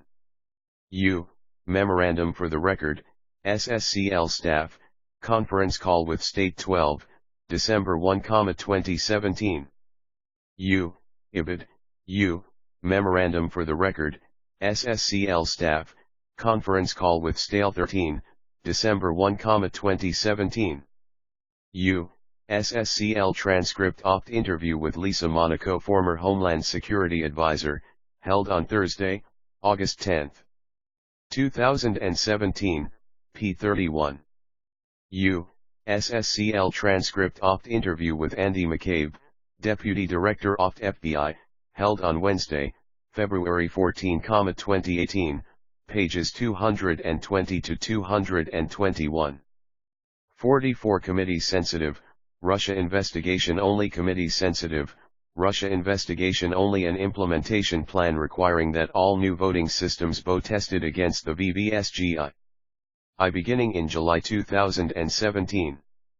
VVSGII has since been succeeded by version 2.0, which was released for a 90-day public comment period on February 15, 2019. The EAC will compile the feedback for commissioners to review shortly thereafter. VVSG 2.0 includes the following minimum security guidelines: an error or fault in the voting system software or hardware cannot cause an undetectable change in election results. 9.1. The voting system produces readily available records that provide the ability to check whether the election outcome is correct and, to the extent possible, identify the root cause of any irregularities. 9.2.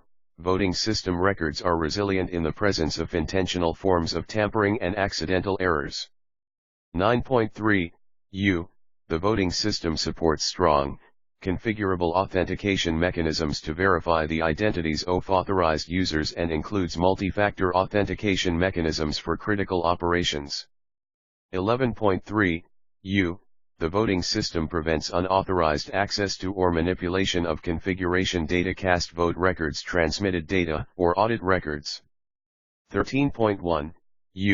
The voting system limits its attack surface by reducing unnecessary code, data paths, physical ports, and by using other technical controls. 14.2. The voting system employs mechanisms to protect against malware. 15.3. A voting system with networking capabilities employs appropriate, well-vetted modem defenses against network-based attacks, commensurate with current best practice. 15.4. As of March 2018, 35 states required that their machines be certified by EAC, but compliance with the VVSG standards is not mandatory.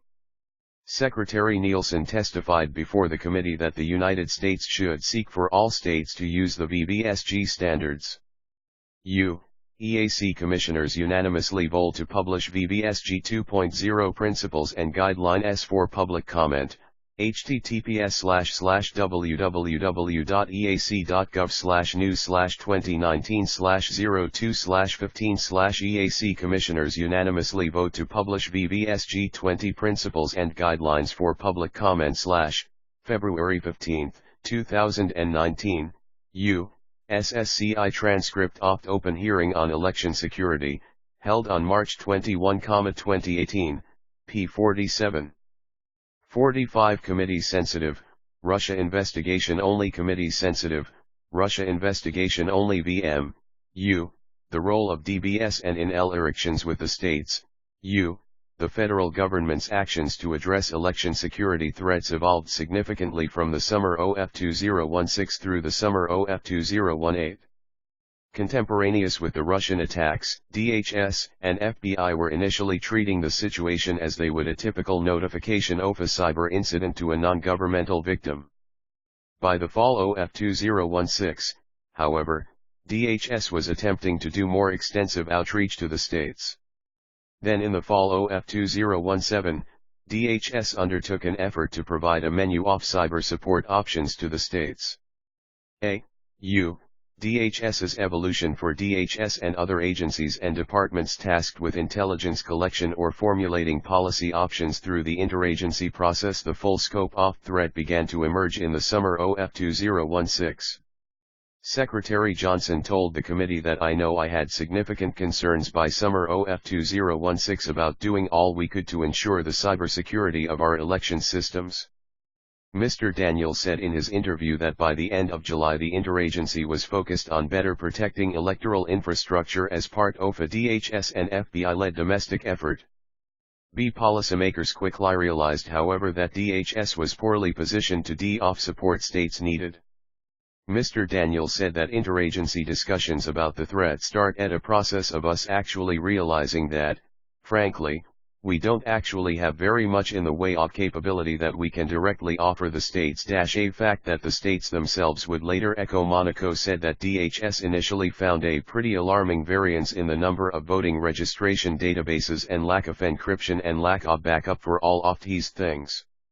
Ms. Monaco added that in light of what we were seeing, in light of the intelligence we were getting briefed on, this was a very specific direction and decision to say we need to really accelerate this, put a significant push on resources and engagement at the senior-most levels.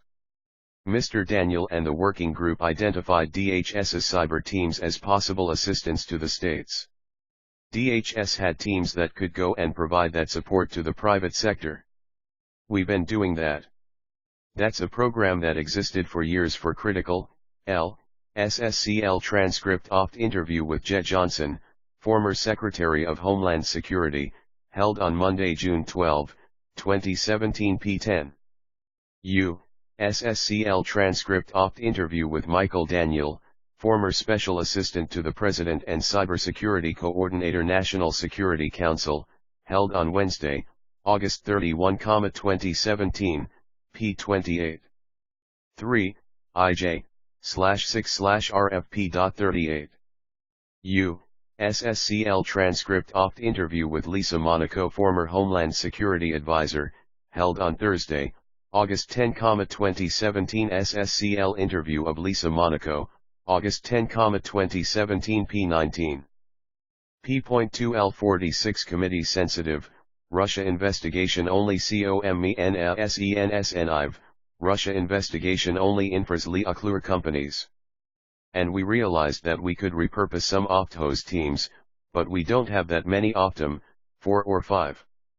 It was not very many. DHS attempted a nuanced outreach to the states on the threat.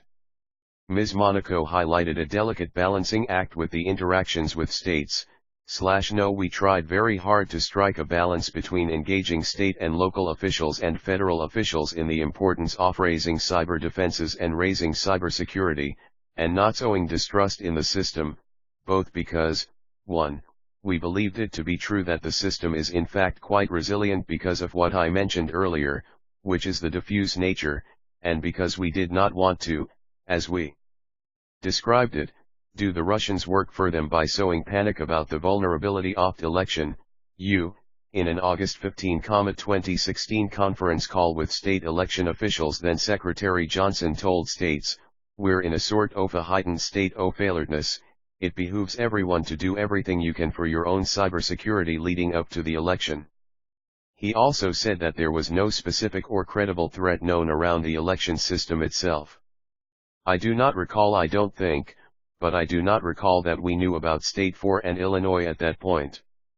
The committee notes that this call was 2 months after State 4's system was breached, and more than a month after Illinois was breached and the state shut down its systems to contain the problem. During this call, Secretary Johnson also broached the idea of designating election systems as critical infrastructure. A number of state officials reacted negatively to the call. Secretary Johnson said he was surprised/disappointed that there was a certain level of pushback from at least those who spoke up.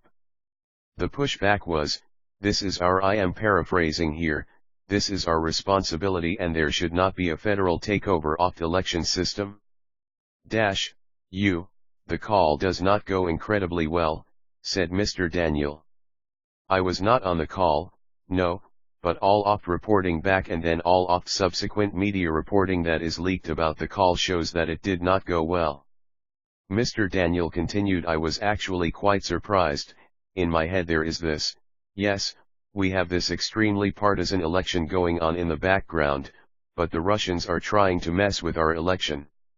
To me, that's a national security issue that's not dependent on party or anything else."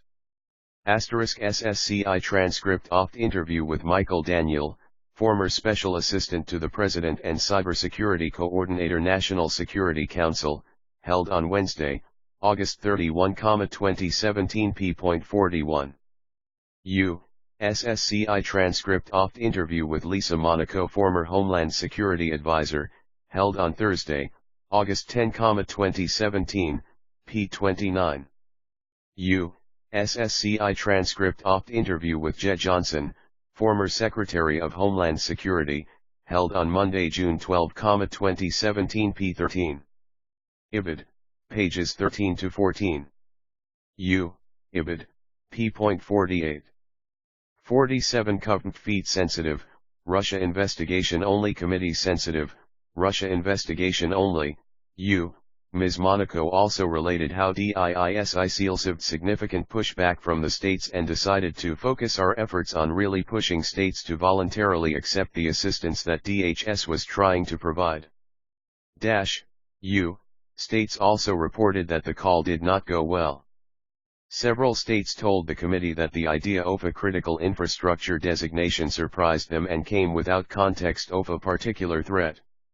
Some state officials also did not understand what a critical infrastructure designation meant, in practical terms, and whether it would give the federal government the power to run elections. DHS also did not anticipate a certain level of suspicion from the states toward the federal government. As a State 17 official told the committee, "When someone says we're from the government and we're here to help, it's generally not a good thing." Critical infrastructure designation, one of the most controversial elements of the relationship between DHS and the states was the decision to designate election systems as critical infrastructure. Most state officials relayed that they were surprised by the designation and did not understand what it meant. Many also felt DHS was not open to input from the states on whether such a designation was beneficial. Secretary Johnson remembers the first time he aired the possibility of a designation was on August 3, 2016. He went to a reporters' breakfast sponsored by the Christian Science Monitor and publicly floated the idea of designating election infrastructure as critical infrastructure. Then on August 15, 2016, Secretary Johnson had a conference call with election officials from all 50 states. "I explained the nature of what it means to be designated critical infrastructure. It's not a mandatory set of regulations, it's not a federal takeover, it's not binding operational directives. And here are the advantages: priority in terms of our services and the benefit of protection of international cyber norm. Secretary Johnson continued, I stressed at the time that this is all voluntary and it prioritizes assistance if they seek it. Some states were vocal in objecting to the idea.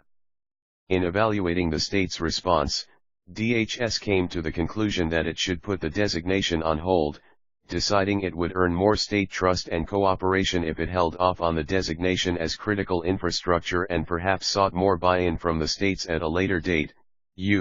SSCI transcript opt interview with Lisa Monaco, former Homeland Security Advisor, held on Thursday, August 10, 2017. SSCI interview of Lisa Monaco, August 10, 2017, p25. Memorandum for the record, SSCI staff, conference call with State 17, January 25, 2018. SSCI transcript of the interview with J. Johnson, former Secretary of Homeland Security, held on Monday, June 12, 2017, p10. Ibid, p14. For additional information on the definition of critical infrastructure in a cybersecurity context, see Executive Order 13636, Improving Critical Infrastructure Cybersecurity, February 12, 2013. SSCI transcript of the open hearing on election security, March 21, 2018, p34. Degree, M/F/P115. 48 Committee sensitive, Russia investigation only. Committee sensitive, Russia investigation only. After the election, Secretary Johnson decided the time had come to make the designation. He held a follow-up call with NAS on the critical infrastructure designation in January 2017. I didn't tell them I'm doing this the next day, but I told them I was close to making a decision. I didn't hear anything further along the lines of additional, articulated objections, so the same day we went public with the unclassified version opt report, I also made the designation. Mr. Uwanil summed up the rationale for proceeding this way. I do believe that we should think opt electoral infrastructure as critical infrastructure, and to me it's just as critical for democracy as communications, electricity, water. If that doesn't function, then your democracy doesn't function. To me that is the definition of critical. In interviews with the committee in late 2017 and early 2018, several states were supportive of designation and saw the benefits of, for example, the creation of Government Coordinating Council. Others were lukewarm, saying they had seen limited benefits for all the consternation officials said it had caused. Still others remain suspicious that the designation is a first step toward a federal takeover of elections. The view from the states. For most states, the story of Russian attempts to hack slate infrastructure was one of confusion and a lack of information. It began with what states interpreted as an insignificant event, an FBI flash notification on August 18, 2016, 1 then, mid-October, the MSISAC reached out to state IT directors with an additional alert about specific IP addresses scanning websites. At no time did MSISAC or DHS identify the IP addresses as associated with a nation-state actor. Given the lack of context, state staff who received the notification did not ascribe any additional urgency to the warning. To them, it was a few more suspect IP addresses among the thousands that were constantly pinging state systems. Very few state IT directors informed state election officials about the alert. Secretary Johnson was referring to the declassified version of Intelligence Community Assessment, assessing Russian activities and intentions in recent U.S. elections. January 6, 2017. 2.6/p.46. SSCI transcript of interview with Michael Daniel, former Special Assistant to the President and Cybersecurity Coordinator, National Security Council, held on Wednesday, August 31, 2017, p.98. FBI FLAAE number TLDI004TTTLP Amber FBI FL.ASTL, alert number TL.DUU5TTTLP Amber, DHS/FBI JAR 15-20223, threats to federal, state, and local government systems. October 14, 2016. 49 Committee sensitive, Russia investigation only. Committee sensitive, Russia investigation only. 2. State 11 had Q meeting with DHS officials, including the regional DHS cyber advisor, in August 2016, but according to State 11 officials, DHS did not mention any specific threat against election systems from a nation-state actor. Stale 13 reported that DHS contacted an affected county at one point, but never contacted the state-level officials. When they saw an IP address identified in the alerts had scanned their systems. State 6 and Stale 16 sent their logs to the MS Isaac for analysis.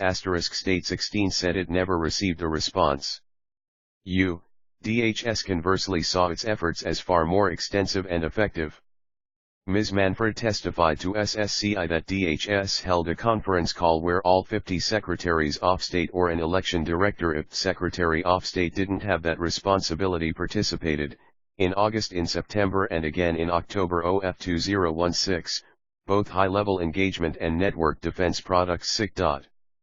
Mr. Daniel reported that by the time election day rolls around, all but one state has taken us up on the offer to at least do scanning, so I want to give people credit for not necessarily sticking to initial partisan reactions and taking steps to protect their electoral infrastructure.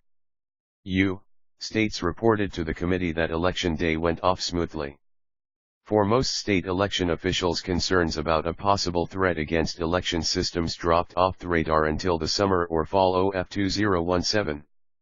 Many state election officials reported hearing for the first time that Russian actors were responsible for scanning election infrastructure in an estimated 21 states from the press or from the committee's open hearing on June 21, 2017. During that hearing, in response to a question from Vice Chairman Warner inquiring whether all affected states were aware they were attacked, Ms. Manfred responded that ALL system owners within those states are aware of targeting. Yes, sir. However, when pressed as to whether election officials in each state were aware, the answer was less clear. In that hearing, Dr. Lyles said DHS had worked hand in hand with the state and local partners to share threat information related to their networks. Memorandum for the record, SSCI staff, conference call with State 11, December 8, 2017.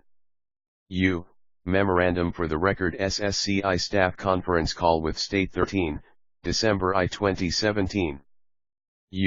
Memorandum for the record, SSCI staff, conference call with State 6, November 17, 2017.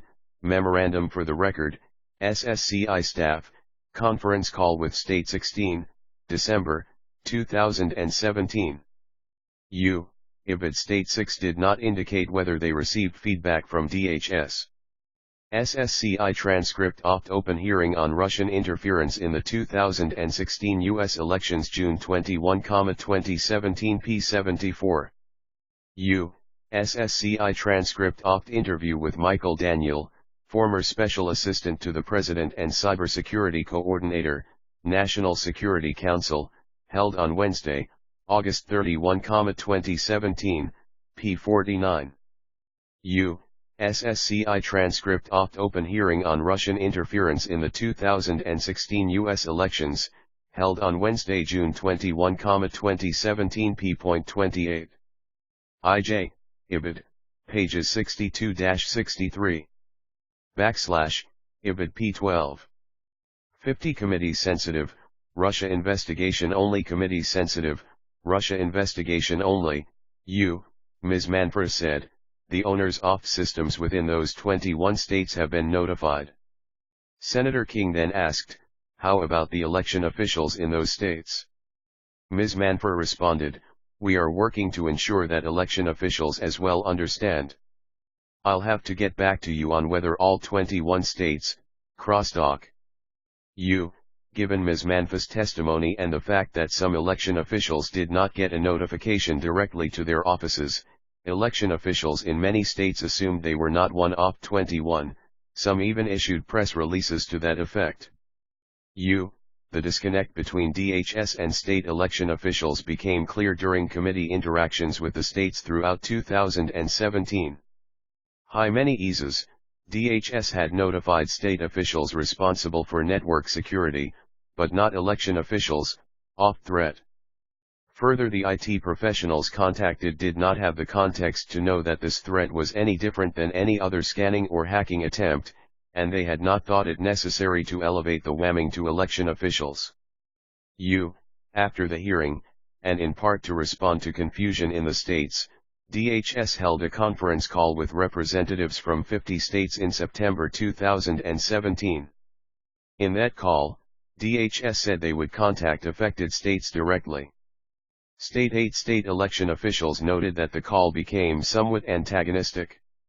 State 17 officials reported that the phone call just showed how little DHS knew about elections. Several officials argued that all 50 states should be notified of who had been hacked. DHS followed up with one-to-one phone calls to states over the next several days.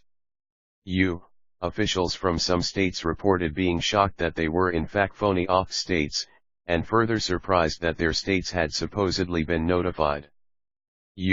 Most state officials found the conference calls lacking in information and were left wondering exactly what the threat might be. Several states said the DHS representatives could not answer any specific questions effectively.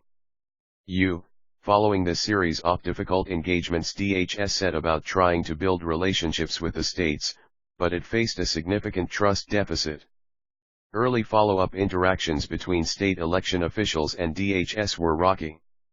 States reported that DHS seemed to have little to no familiarity with elections. For example, State 6 said that the DHS representatives they were assigned seemed to know nothing about State 6 and, when pressed, they admitted they were just reading the spreadsheet in front of them. State 8 reported that we are spending 62 to 63. State 8 said they put out a press release because DHS had said publicly that they had notified the 21 states, and if you were one of 21, you would know. Memorandum for the record SSCI Staff Conference Call with State 8, February 2, 2018. Memorandum for the record SSCI Staff Conference Call with State 17, January 25, 2018.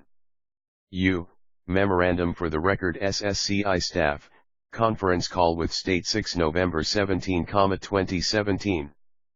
51 Committee Sensitive, Russia Investigation Only. Committee Sensitive, Russia Investigation Only. A ton of time educating outside groups on how elections are run. State 3 officials said, DHS didn't recognize that securing an election process is not the same as securing a power grid. Happy face, By early 2018, state officials gave DHS credit for making significant progress over the next 6 months. States began to sign up for many opt resources that DHS had to offer, and DHS hosted the first meeting of Government Coordinating Council required under the Critical Infrastructure designation. Those interactions often increased trust and communication between the federal and state entities. For example, DHS has identified a list of contacts to notify if they see a threat. That list includes both IT officials and election officials. State 9 described it as quite a turnaround for DHS, and further stated that the secretaries of state had been disappointed with how slowly DHS got up to speed on election administration and how slowly the notifications happened, but DHS was quick with the mea culpas and are getting much better. Not all opt engagements were positive, however. State 13 in early December 2017 still reported continued frustration with DHS, indicating to the committee that it had not seen much change in terms of outreach and constructive engagement. As of summer 2017, according to State 13, the lack of urgency at DHS was beyond frustrating. Taking advantage of DHS resources, as DHS has pursued outreach to the states, more and more have opened their doors to DHS assistance. DHS told the committee that its goal has been relationship building and, in the partnerships with the states and secretaries of states, state election directors, and at the local level, We're trying to shift them to a culture of more information security management, where they can now account for the integrity of their system, or, if something did happen, they note the full extent of what happened on their system. We're providing vulnerability assessments and trend analysis, in addition to connecting them to the threat intelligence that we can, in order to evolve their cyber culture. DHS's assistance can be highly tailored to need, and falls into roughly two buckets: remote cyber hygiene scans, which provide up to weekly reports, and on-site risk and vulnerability assessments. DHS also offers a suite of other services, including phishing campaign assessments. All these efforts seek to provide the states with actionable information to improve cyber hygiene, but DHS has been keen to avoid what could be perceived by the states as Memorandum for the Record SSCI Staff, Conference Call with State 8 February 2, 2018. Memorandum for the Record SSCI Staff, Conference Call with State 3 December 8, 2017. Memorandum for the Record SSCI Staff, Conference Call with State 9 November 17, 2017. Memorandum for the Record SSCI Staff, Conference Call with State 13 December 1, 2017. SSCI Interview with DHS and TIIC February 27, 2018 pages 54 to 55. 52 Committee Sensitive, Russia Investigation Only Committee Sensi IIVE, Russia Investigation Only Unfunded Mandates. Some sequencing more intensive services have also experienced significant delays before DHS could send a team to assist. By October 2018 DHS at 35 states, 91 local jurisdictions, and 8 election system vendors had signed up for remote persistent scans. All the requests for these scans have been fulfilled. They can be turned on basically within the week, according to DHS. of October 28 that completed 35 in-depth, on-the-ground vulnerability assessments, 21 states, 13 localities, and 1 election system vendor. These assessments are 1 week off-site remote scans followed by a second week on-site. 2 states who completed the in-depth assessments reported in late 2017 they had a good experience. State 12 officials said the team was extremely helpful and professional. State 10 said the review was a good experience, although DHS was somewhat limited in what it could do. For example, DHS did a phishing email test that showed the training for employees had worked. DHS gave good and actionable recommendations. Although DHS didn't really understand election systems when they came, they learned a lot. As of November 2017, State 6 and State 9 requested an on-site scan, but those scans were on track to be delayed past the August 2018 primaries. State 7 was expecting a 4 to 6 month delay. State 8 signed up for a checkup in October 2017 and was due to get service the following February. As of January 2018, State 17 also had requested an on-site scan, in a sign of improving relations between the states and DHS. 2 states that had elections in 2017 attempted to include DHS in the process more extensively than in the past. In State 17, a 2-person DHS team sat with election officials during the 2017 special election and monitored the networks. Even though their presence was comforting, they really didn't do much. State 17 signed DHS's normal MAU but also added its own clause to underscore the state's independence, a formal sunset on DHS's access to state systems 1 week after the 3 IBID, P60. IBID, P57. 3 DHS phone call with SSCI, October 16, 2018.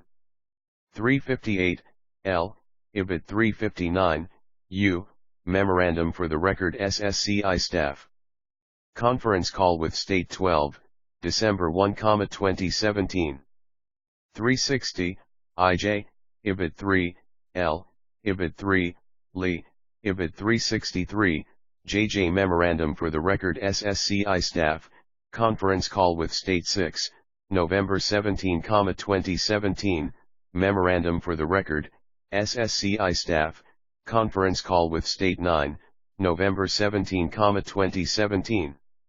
364, JJ, Memorandum for the Record SSCI Staff, Conference Call with State 7 January 25, 2018. 35, U, Memorandum for the Record SSCI Staff, Conference Call with State 8, February 2, 2018. 3, U, Memorandum for the Record SSCI Staff, Conference Call with State 17 January 25, 2018. 53 Committee Sensitive, Russia Investigation Only Committee Sensitive, Russia Investigation Only Election. State 7 reported CI experience with us during the 2017 statewide election was quite good. DHS sat with election officials all day, which meant State 7 could pass messages quickly to check. U. In March 2018 Congress appropriated $380 million in funding for election security improvements. The funding was distributed under the formula laid out in the Help American Vote Act, HAVA, and was intended to aid in replacing vulnerable voting machines and improving cybersecurity. As of July 2018, 13 states said they intended to use the funds to buy new voting machines and 22 said they have no plans to replace their machines before the election, including all 5 states that rely solely on paperless electronic voting devices, according to a survey by Politico 9. U. Recommendations 1. U. Reinforce states' primacy in running elections *. U. States should remain firmly in the lead on running elections, and the federal government should ensure they receive the necessary resources and information. 2. U. Build a stronger defense. Part I. Create effective deterrence. U. The United States should communicate to adversaries that it will view an attack on its election infrastructure as a hostile act and we will respond accordingly. The U.S. government should not limit its response to cyber activity, rather it should create a menu of potential responses that will send a clear message and create significant costs for the perpetrator. Ideally, this principle of deterrence should be included in an overarching cyber doctrine for the U.S. government. That doctrine should clearly delineate cyber espionage, cybercrime, and cyber attacks. Further, a classified portion of doctrine should establish what the U.S. government believes to be its escalation ladder in the cyber realm. What tools does it have, what tools should it pursue, and what should the limits of cyber war be? The U.S. strategic approach tends to overmatch adversaries with superior technology, and policymakers should consider what steps the U.S. will need to take to outstrip the capabilities of Russia, China, Iran, North Korea, and other emerging hostile actors in the cyber domain. U.S. cyber doctrine should serve as the basis for a discussion with U.S. allies and others about new cyber norms. Just as the international community has established norms and treaties about the use of technologies and weapons systems, the U.S. should lead a conversation about cyber norms and the limits of cyber activity with allies and others. The committee's recommendation to reinforce states' primacy in running elections should be understood in reference to states' responsibility for election security and not as pertaining to broader election issues such as campaign finance laws or voting rights laws. States slow to prepare for hacking threats. Eric Geller, Politico, July 18, 2018. 54 Committee Sensitive, Russia Investigation Only. Committee Sensitive, Russia Investigation Only. 3. Build a stronger defense. Part 2. Improve information gathering and sharing on threats. The U.S. government needs to build the cyber expertise and capacity of its domestic agencies such as DHS and FBI and re-evaluate the current authorities that govern efforts to defend against foreign cyber threats. NSA and CIA collection is, by law, directed outside the United States.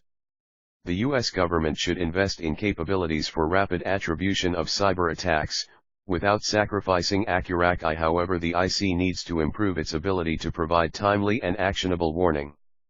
Timely and accurate attribution is not only important to defensive information sharing, but will also underpin a credible deterrence and response strategy. The federal government and state governments need to create clear channels of communication 2 ways: down from the federal government to the state and local level, and up from the state and local officials on the front lines to federal entities. In 2016, DHS and FBI did not provide enough information or context to election officials about the threat they were facing, but states and DHS have made significant progress in this area in the last 2 years. For example, Secretary of Homeland Security Nielsen testified to the committee in March 2018 that today I can say with confidence that we know whom to contact in every state to share threat information. That capability did not exist in 2016.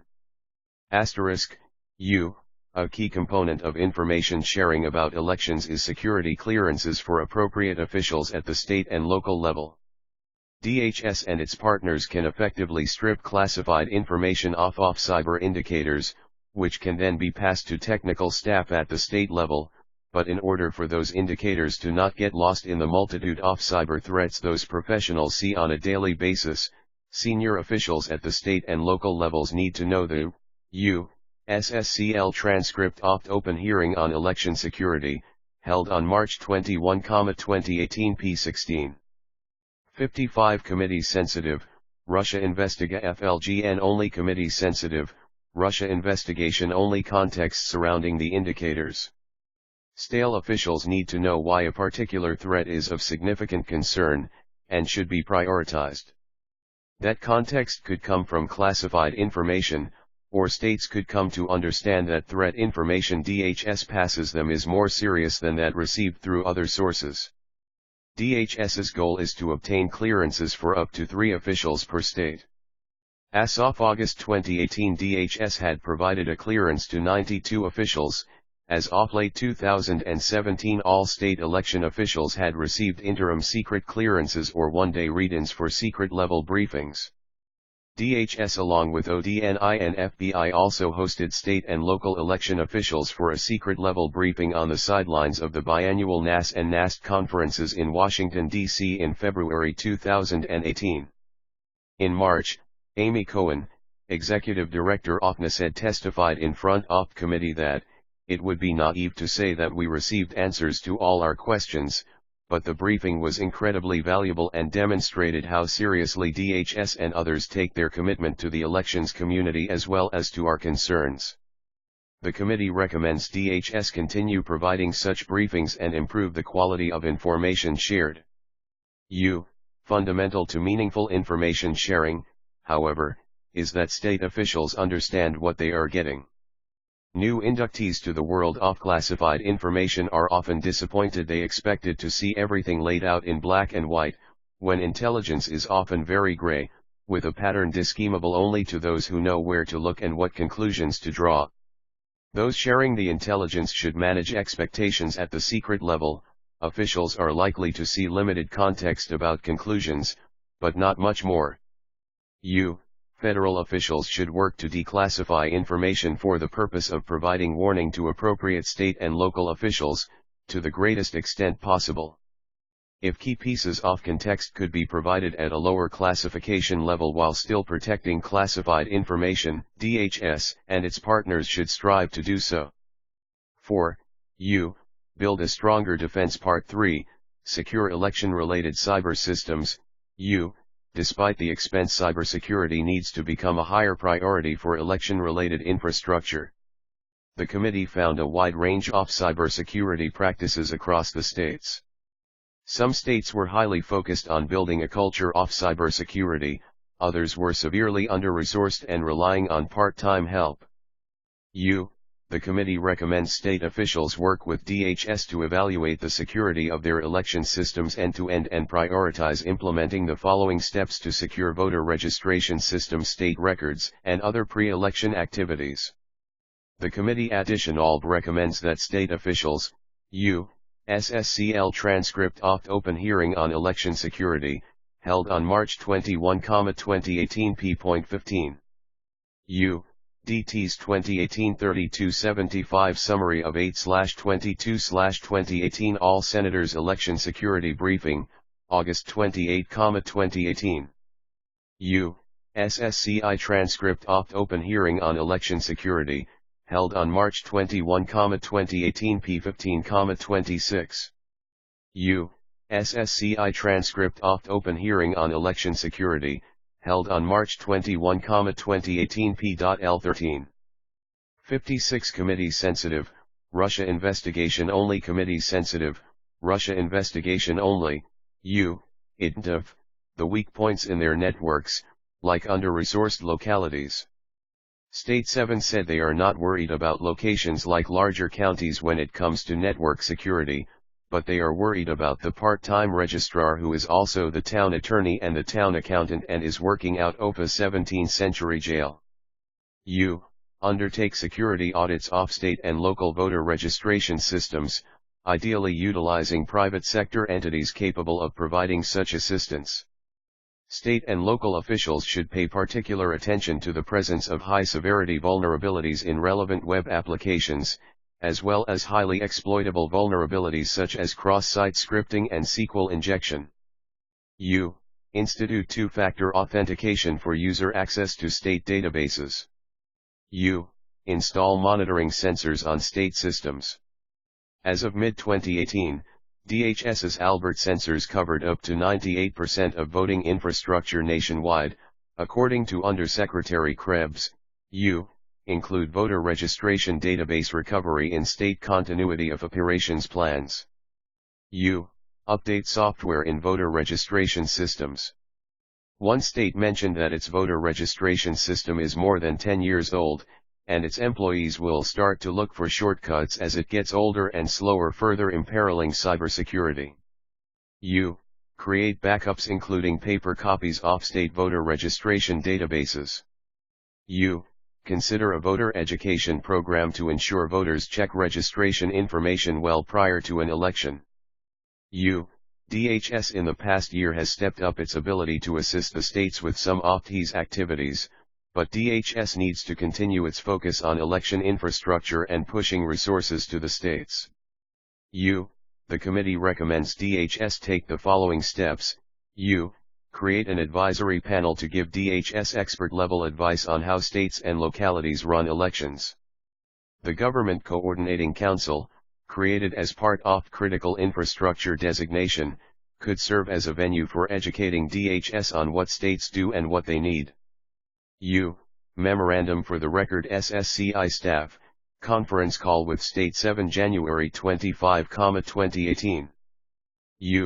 DT's 2018-3275 Summary of 8/22/2018 All Senators Election Security Briefing, August 28, 2018. 57 Committee Sensitive, Russia Investigation Only. Committee Sensitive, Russia Investigation Only. Create guidelines on cybersecurity best practices for elections and a public awareness campaign to promote election security awareness, working through EAC, NAS, and NAST and with the advisory panel. Develop procedures and processes to evaluate and routinely provide guidance on relevant vulnerabilities associated with voting systems in conjunction with election experts. US has already created a catalog of services they can provide to states to help secure state systems. DHS should maintain the catalog and continue to update it as it refines its understanding of what states need. Expand capacity so wait times for services, like voluntary vulnerability assessments, are manageable and so that DHS can maintain coverage on other critical infrastructure sectors. Robbing resources from other critical infrastructure sectors will eventually create unacceptable new vulnerabilities. Work with GSA to establish a list of approved private sector vendors who can provide services similar to those DHS provides. States report being concerned about vultures companies who show up selling dubious cyber solutions. That being said, some states will be more comfortable having a private sector entity evaluate their state systems than a federal agency. Continue to build the resources of newly established EIISAC. States have already found this information sharing service useful, and it could serve as a clearinghouse for urgent threat information. As of August 2018, the EIISAC had over 1,000 members with participants in all 50 states. Continue training for state and local officials, like the tabletop exercise conducted in August OF 2018 that brought together representatives from 44 states, localities, and the federal government to work through an election security crisis. The complexity of scenario encouraged state and local officials to identify serious gaps in their preparations for election day. 5. Build a stronger defense. Part 4, take steps to secure the vote itself. Given Russian intentions to undermine the credibility of the election process, states should take urgent steps to replace outdated and vulnerable voting systems. When safeguarding the integrity of U.S. elections, all relevant elements of government, including at the federal, state, and local level, need to be forward-looking and work to address vulnerabilities before they are exploited. DT's 2018-3275 Summary of 8/22/2018 All Senators Election Security Briefing, August 28, 2018. DHS Press Release, DHS hosts National Exercise on Election Security, August 5, 2018. 58 Committee Sensitive, Russia Investigation Only. Committee Sensitive, Russia Investigation Only. As states look to replace HUV-era machines that are now out of date, they should purchase more secure voting machines. Paper ballots and optical scanners are the least vulnerable to cyber attack. At minimum, any machine purchased going forward should have a voter-verified paper trail and remove, or render inert, any wireless networking capability. States should require that machines purchased from this point forward are either EAC certified or comply with the WSG standards. State purchasers should write contracts with vendors to ensure adherence to the highest security standards and to demand guarantees the supply chains for machines are secure. In concert with the need for paper ballots comes the need to secure the chain of custody for those ballots. States should re-examine their safeguards against insertion of fraudulent paper ballots at the local level, for example time stamping when ballots are scanned. Statistically sound audits may be the simplest and most direct way to ensure confidence in the integrity of the vote. States should begin to implement audits of election results. Logic and accuracy tests of machines are a common step, but do not speak to the integrity of actual vote counting. Risk-limiting audits, or some similarly rigorous alternative, are the future of ensuring that votes are votes counted. State 8, State 12, State 21, State 9, State 2, State 16, and others already audit their results, and others are exploring additional pilot programs. However, as of August 2018, 5 states conducted no post-election audit and 14 states do not do a complete post-election audit. The committee recognizes states' concern about the potential cost of such audits and the necessary changes to state laws and procedures. However, the committee believes the benefit of having a provably accurate vote is worth the cost. States should resist pushes for online voting. One main argument for voting online is to allow members of the military easier access to their fundamental right to vote while deployed.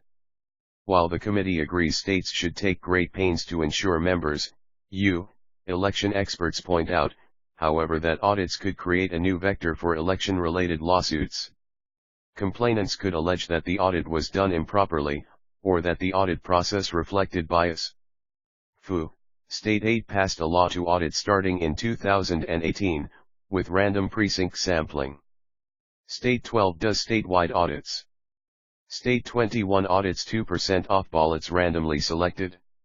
State 9 picks 210 OF4LOO precincts at random for an audit. State 2 hand counts ballots in randomly selected precincts and uses automated software to test. A state's law on ballot storage can't accommodate risk-limiting audits. Instead, they use Clear Ballot software. They upload images of ballots to an external hard drive and send it to Clear Ballot. Clear Ballot is blind to who won and independently evaluates the results. In addition, the company can identify problems with scanners, for example, when a fold in absentee ballots recorded as a vote. Cybersecurity experts still doubt, however, that this type of procedure is secure. DT's 2018-3275 Summary of 8/22/2018 All Senators Election Security Briefing, August 28, 2018. 59 Committee Sensitive, Russia Investigation Only. Committee Sensitive, Russia Investigation Only. Military 7 get to vote toward their elected officials. No system of online voting has yet established itself as secure. DHS should work with vendors of election equipment to educate them about the vulnerabilities in both the machines and the supply chains for the components of their machines. Idaho National Lab is already doing some independent work on the security of a select set of voting machines, developing a repeat AB methodology for independently testing the security of such systems. The Department of State should work with FBI and DHS to warn states about foreign efforts to access polling places outside normal channels in the future and remain vigilant about rejecting aberrant attempts. The Associated Press is responsible for reporting unofficial, initial election results on election night and is a critical part of public confidence in the voting tally. States and DHS should work with the AP and other reporting entities to ensure they are both secure and reporting accurate results. The committee found that, often, election experts, national security experts, and cybersecurity experts are speaking different languages. Election officials focus on transparent processes and open access and are concerned about introducing uncertainty into the system. National security professionals tend to see the threat first. Both sides need to listen to each other better and to use more precise language. 6. Assistance for the states. State officials told the committee the main obstacle to improving cybersecurity and purchasing more secure voting machines is cost. State budgets are stretched thin by priorities that seem more urgent on a daily basis and are far more visible to constituents. In March 2018, Congress appropriated $380 million in funds under the HUVA formula for the states. As of August 2018, states had begun to allocate and spend that money for items such as cybersecurity improvements. The committee recommends the EAC, which administers the grants, regularly report to Congress on how the states are using those funds, whether more funds are needed and whether states have both replaced outdated voting equipment and improved. Dr. Halderman, in his testimony before the committee, said, "I think that online voting, unfortunately, would be painting a bullseye on our election system. Today's technology just does not provide the level of security assurance for an online election that you would need in order for voters to have high confidence. And I say that having myself hacked an online voting system that was about to be used in real elections, having found vulnerabilities in online voting systems that are used in other countries. The technology just isn't ready for use." CSSCI transcript of open hearing on Russian interference in the 2016 U.S. elections, held on Wednesday, June 21, 2017, p. 152. 60 Committee sensitive, Russia investigation only. Committee sensitive, Russia investigation only. Cybersecurity. MUI funds may be needed as the allocation under the HUVA formula did not prioritize replacing vulnerable electronic-only machines. States should be able to use grant funds to improve cybersecurity in a variety of ways, including hiring additional IT staff, updating software, and contracting with vendors to provide cybersecurity services. Security training funded and provided by a federal entity such as the EAC or DHS would also be beneficial in our view. 382 An official from Illinois testified. Funds should also be available to defray the cost of instituting audits. States with vulnerable DRE machines with no paper backup should receive urgent access to funding. Dr. Halderman testified that replacing insecure paperless voting machines nationwide would cost $130 to $400 million.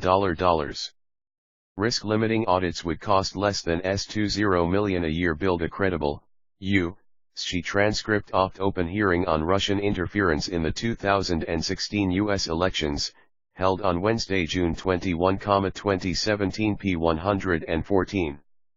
383/LBID, p. 119. 61 Committee sensitive, Russia investigation only. Minority views of Senator Wyden. The role of federal government. The committee report describes Russian attacks on U.S. election infrastructure in 2016 and lays out many of serious vulnerabilities that exist to this day. These vulnerabilities pose a direct and urgent threat to American democracy which demands immediate congressional action. The defense of U.S. national security against a highly sophisticated foreign government cannot be left to state and county officials. For that reason I cannot support a report whose top recommendation is to rein for states' primacy in running elections. Congress's constitutional role in regulating federal elections is well established. In response to an inquiry from the bipartisan leadership of the U.S. Senate, the General Accounting Office, GAG, wrote that with regard to the administration of federal elections, Congress has constitutional authority over both congressional and presidential elections. Indeed, pursuant to the Elections Clause of the U.S. Constitution, Congress's authority over congressional elections is paramount to that of states. As the GAG report details, Congress has repeatedly passed legislation related to the administration of elections on topics such as the timing of adjourned elections, voter registration, absentee voting requirements, disability access, and voting rights. If there was ever a moment when Congress needed to exercise its clear constitutional authorities to regulate elections, this is it. America is facing a direct assault on the heart of our democracy by a determined adversary. We would not ask a local sheriff to go to war against missiles, planes, and tanks of the Russian army. We shouldn't ask a county election IT employee to fight a war against the full capabilities and vast resources of Russia's cyber army. That approach failed in 2016 and it will fail again. The federal government's response to this ongoing crisis cannot be limited offers to provide resources and information, the acceptance of which is voluntary. If the country's elections are to be defended, Congress must also establish mandatory, nationwide security requirements. Security of voting machines. Experts are clear about the measures necessary to protect U.S. elections from cyber manipulation. Absent and accessibility need, most voters should hand-mark paper ballots.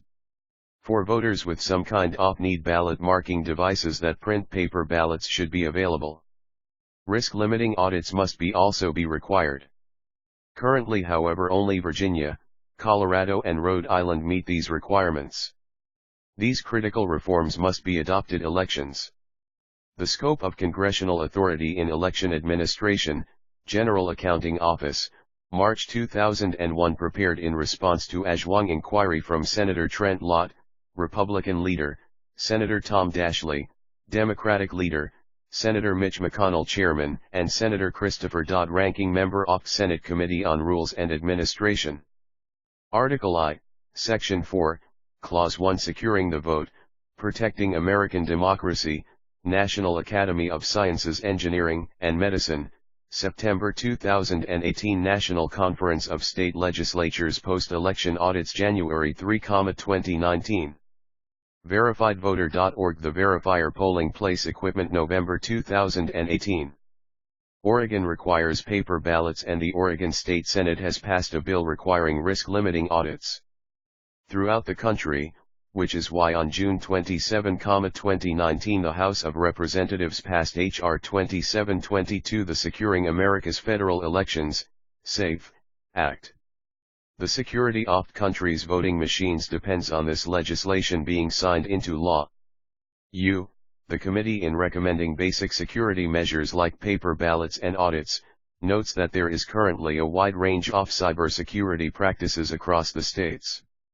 Indeed, the data is deeply concerning and highlights the need for mandatory, nationwide standards.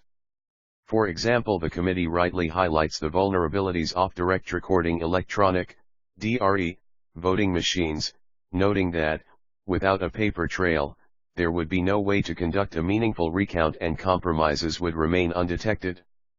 As of November 2018, however, there were still 4 states in which every single county relied on DREs without voter-verified paper audit trail printers, BAT, and in an additional 8 states there were multiple counties that relied on DREs without a BAT. Gaps in the deployment of VVPATs, which are far less secure than hand-marked paper ballots, demonstrate that even bare minimum security best practices are not being met in many parts of the country.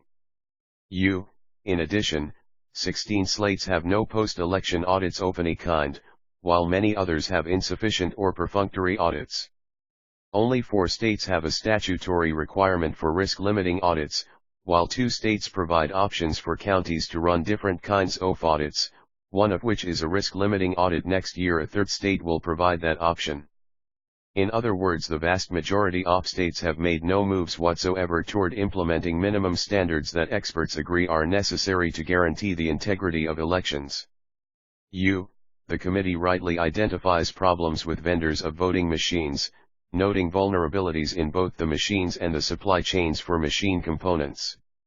Currently, however, the federal government has no regulatory authority that would require these vendors to adhere to basic security practices. Only general federal requirements that states and localities use paper ballots and conduct audits will ensure that the risk posed by voting machines provided by private vendors to states and localities can be contained. The stakes could not be more clear. As Homeland Secretary Kirstjen Nielsen testified to the committee, if there is no way to audit the election, that is absolutely a national security concern.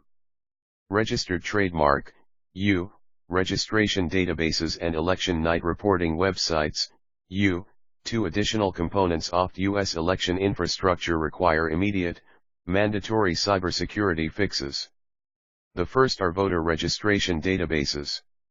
The committee received testimony about successful Russian exfiltration of databases offense of thousands of voters. Expert witnesses also described the chaos that manipulated voter registration data could cause should voters arrive at the polls and find that their names had been removed from the rolls. VerifiedVoter.org. The Verifier Polling Place Equipment, November 2018. The 4 states are Colorado, Nevada, Rhode Island, and Virginia. National Conference of State Legislatures, Post-Election Audits, January 3, 2019. Testimony of Homeland Security Secretary Kirstjen Nielsen, March 21, 2018. Registered Trademark Testimony of Homeland Security Secretary Kirstjen Nielsen, March 21, 2018. Testimony of Connie Lawson, President-elect, National Association of Secretaries of State and Secretary of State, State of Indiana. Testimony of Steve Sandvoss, Executive Director of Illinois State Board of Elections, June 21, 2017, Illinois Voter Registration System Database Breach Report. As one expert testified, this form of interference could be used to sabotage the election process on Election Day. Registered Trademark, The committee report describes a range of cybersecurity measures needed to protect voter registration databases, yet there are currently no mandatory rules that require states to implement even minimum cybersecurity measures. There are not even any voluntary federal standards. An additional component of U.S. election infrastructure that requires immediate, mandatory cybersecurity measures are the election night reporting websites run by the states. The committee heard testimony about a Russian attack on Ukraine's web page for announcing results. That attack allowed the Russians to use misinformation that left Ukraine in chaos for days after the election. As the committee's expert witness warned, we need to look at that playbook. They will do it to us. Like voter registration databases, election results websites are not subject to any mandatory standards. Both of these critical vulnerabilities as well as vulnerabilities of voting machines, must be addressed by the U.S. Congress through the passage OFS 2238, the Senate version of SAFE Act. Given the inconsistent, and at times non-existent adherence to basic cybersecurity among states and localities, I cannot agree with the committee's conclusion that the country's decentralized election system can be a strength from a cybersecurity perspective. Until election security measures are required of every state and locality, there will be vulnerabilities to be exploited by our adversaries. The persistence of those vulnerabilities has national consequences. The manipulation of votes or voter registration databases in any county in the country can change the result of a national election. The security of the U.S. election system thus hinges on its weakest links, the least capable, least resourced local election offices in the country, many of which do not have a single full-time employee focused on cybersecurity. every American has a direct stake in the cybersecurity of elections throughout the country. Congress has an obligation to protect the country's election system everywhere. If there were gaps in the defense of our coastline or airspace, members would ensure that the federal government close them. Vulnerabilities in the country's election cybersecurity require the same level of national commitment. Cybersecurity vulnerabilities and influence campaigns. The cybersecurity vulnerabilities of the U.S. election system cannot be separated from Russia's efforts to influence American voters. As the January 2017 Intelligence Community Assessment, ICA, concluded, and as the committee report notes, the Russians were prepared to publicly call into question the validity of results, and pro-Kremlin bloggers had prepared a Twitter campaign number Democracy RIP on election night in anticipation of Secretary Clinton's victory. This plan highlights an additional reason why nationwide election cybersecurity standards are so critical. If Russia's preferred candidate does not prevail in the 2020 election, the testimony of Alex J. Halderman, professor of computer science and engineering, University of Michigan, June 21, 2017. Testimony of Eric Rosenbach, CO Director of Belfer Center for Science and International Affairs, Harvard Kennedy School, March 21, 2018. Russians may seek to delegitimize the election. The absence of any successful cyber intrusions, exfiltrations, or manipulations would greatly benefit the U.S. public in resisting such a campaign. While not formally part of U.S. election infrastructure, the devices and accounts of candidates and political parties represent an alarming vulnerability in the country's overall election system.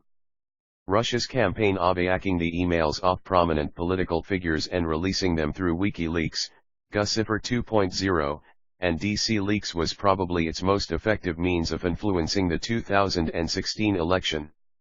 The committee has received extensive testimony about these operations, the vulnerabilities that allowed them to occur, and the threat those vulnerabilities pose to the integrity of American democracy.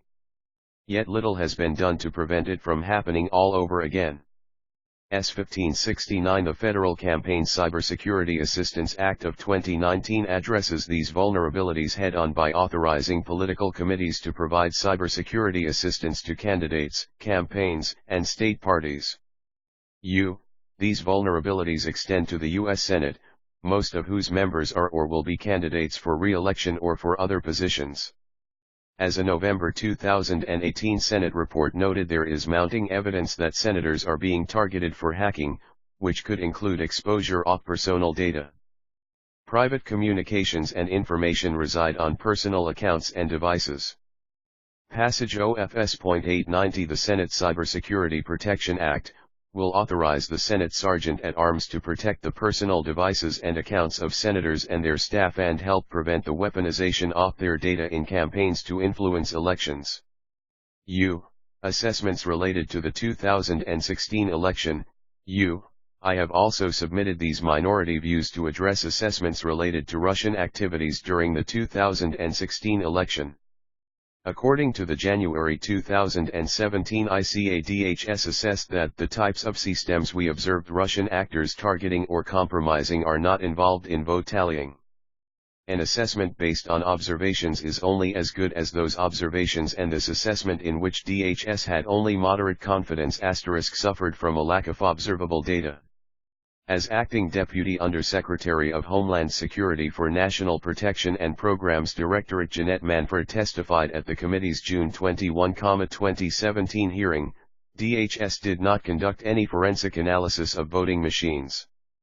DHS's prepared testimony at that hearing included the statement that it is likely that cyber manipulation of U.S. election systems intended to change the outcome of a national election would be detected. The language of these assessment raises questions, however, about DHS's ability to identify cyber manipulation that could have affected a very close national election, particularly given DHS's acknowledgement of possibility that individual or isolated cyber. See for example Committee Hearing, March 30, 2017. Senators' Personal Cybersecurity Working Group report submitted by the Senators' Personal Cybersecurity Working Group, November 2018. Responses to questions for the record from Dr. Samuel Lyles, Acting Director of Cyber Division, Office of Intelligence and Analysis, and Jeanette Manfra, Acting Deputy Undersecretary, National Protection and Programs Directorate following committee hearing, June 21, 2017. Intrusions into U.S. election infrastructure could go undetected, especially at local levels. Moreover, DHS has acknowledged that its assessment with regard to the detection of outcome-changing cyber manipulation did not apply to statewide or local elections. Assessments about manipulations of voter registration databases are equally hampered by the absence of data. As the committee acknowledges, it has limited information on the extent to which state and local election authorities carried out forensic evaluation of registration databases. Assessments about Russian attacks on the administration of elections are also complicated by newly public information about the infiltration Open Election Technology Company. Moreover, as the special counsel reported, the GRU sent spear phishing emails to Florida county officials responsible for administering the 2016 election, which enabled the GRU to gain access to the network of at least one Florida county government. The committee, in stating that it had found no evidence that vote tallies were altered or that voter registry files were deleted or modified, rightly noted that the committee's and the IC's insight into this aspect of 2016 election was limited. I believe that the lack of relevant data precludes attributing any significant weight to the committee's finding in this area. The committee's investigation into other aspects of Russia's interference in the 2016 election will be included in subsequent chapters. I look forward to reviewing those chapters and hope that outstanding concerns about members' committee staff access to investigative material, including non-compartmented and unclassified information, will be resolved. Responses to questions for the record from Dr. Samuel Lyles, Acting Director of Cyber Division, Office of Intelligence and Analysis, and Jeanette Manfra, Acting Deputy Undersecretary, National Protection and Programs Directorate following committee hearing, June 21, 2017. Responses to questions for the record from Dr. Samuel Lyles, Acting Director of Cyber Division, Office of Intelligence and Analysis, and Jeanette Manfra, Acting Deputy Undersecretary, National Protection and Programs Directorate following committee hearing, June 21, 2017. Report on the investigation into Russian interference in the 2016 presidential election, Special Counsel Robert S. Mueller 3, March 2019. Additional views of Senators Harris, Bennett and Heinrich. The Russian government's attack on the 2016 election was the product of a deliberate, sustained, and sophisticated campaign to undermine American democracy. Russian military intelligence carried out a hacking operation targeting American political figures and institutions. The Internet Research Agency, an entity with ties to Russian President Vladimir Putin, used social media to sow disinformation and discord among the American electorate, and as this report makes clear, individuals affiliated with the Russian government launched cyber operations that attempted to access our nation's election infrastructure, in some cases succeeded. The Russian objectives were clear: deepen distrust in our political leaders, exploit and widen divisions within American society, undermine confidence in the integrity of our elections, and, ultimately, weaken America's democratic institutions and damage our nation's standing in the world. The committee did not discover evidence that Russia changed or manipulated vote tallies or voter registration information. However, Russian operatives undoubtedly gained familiarity with our election systems and voter registration infrastructure, valuable intelligence that it may seek to exploit in the future. The committee's report does not merely document the wide reach of Russian operation. The report reveals vulnerabilities in our election infrastructure that we must collectively address. We do not endorse every recommendation in the committee's report, and we share some of our colleagues' concerns about the vulnerability that we face, particularly at the state level, where counties with limited resources must defend themselves against sophisticated nation-state adversaries. Nevertheless, the report as a whole makes an important contribution to the public's understanding of how Russia interfered in 2016 and underscores the importance of working together to defend against the threat going forward. it is critical that state and local policymakers study the report's findings and work to secure election systems by prioritizing cybersecurity, replacing outdated systems and machines, and implementing audits to identify and limit risk. The intelligence community and other federal agencies must improve efforts to detect cyber attacks, enhance coordination within state and local officials, and develop strategies to mitigate threats. And critically, Congress must take up and pass legislation to secure our elections. We must provide states the funding necessary to modernize and maintain election infrastructure, and we must take common-sense steps to safeguard the integrity of votes, such as requiring paper ballots in all federal elections. Our adversaries will persist in their efforts to undermine our shared democratic values.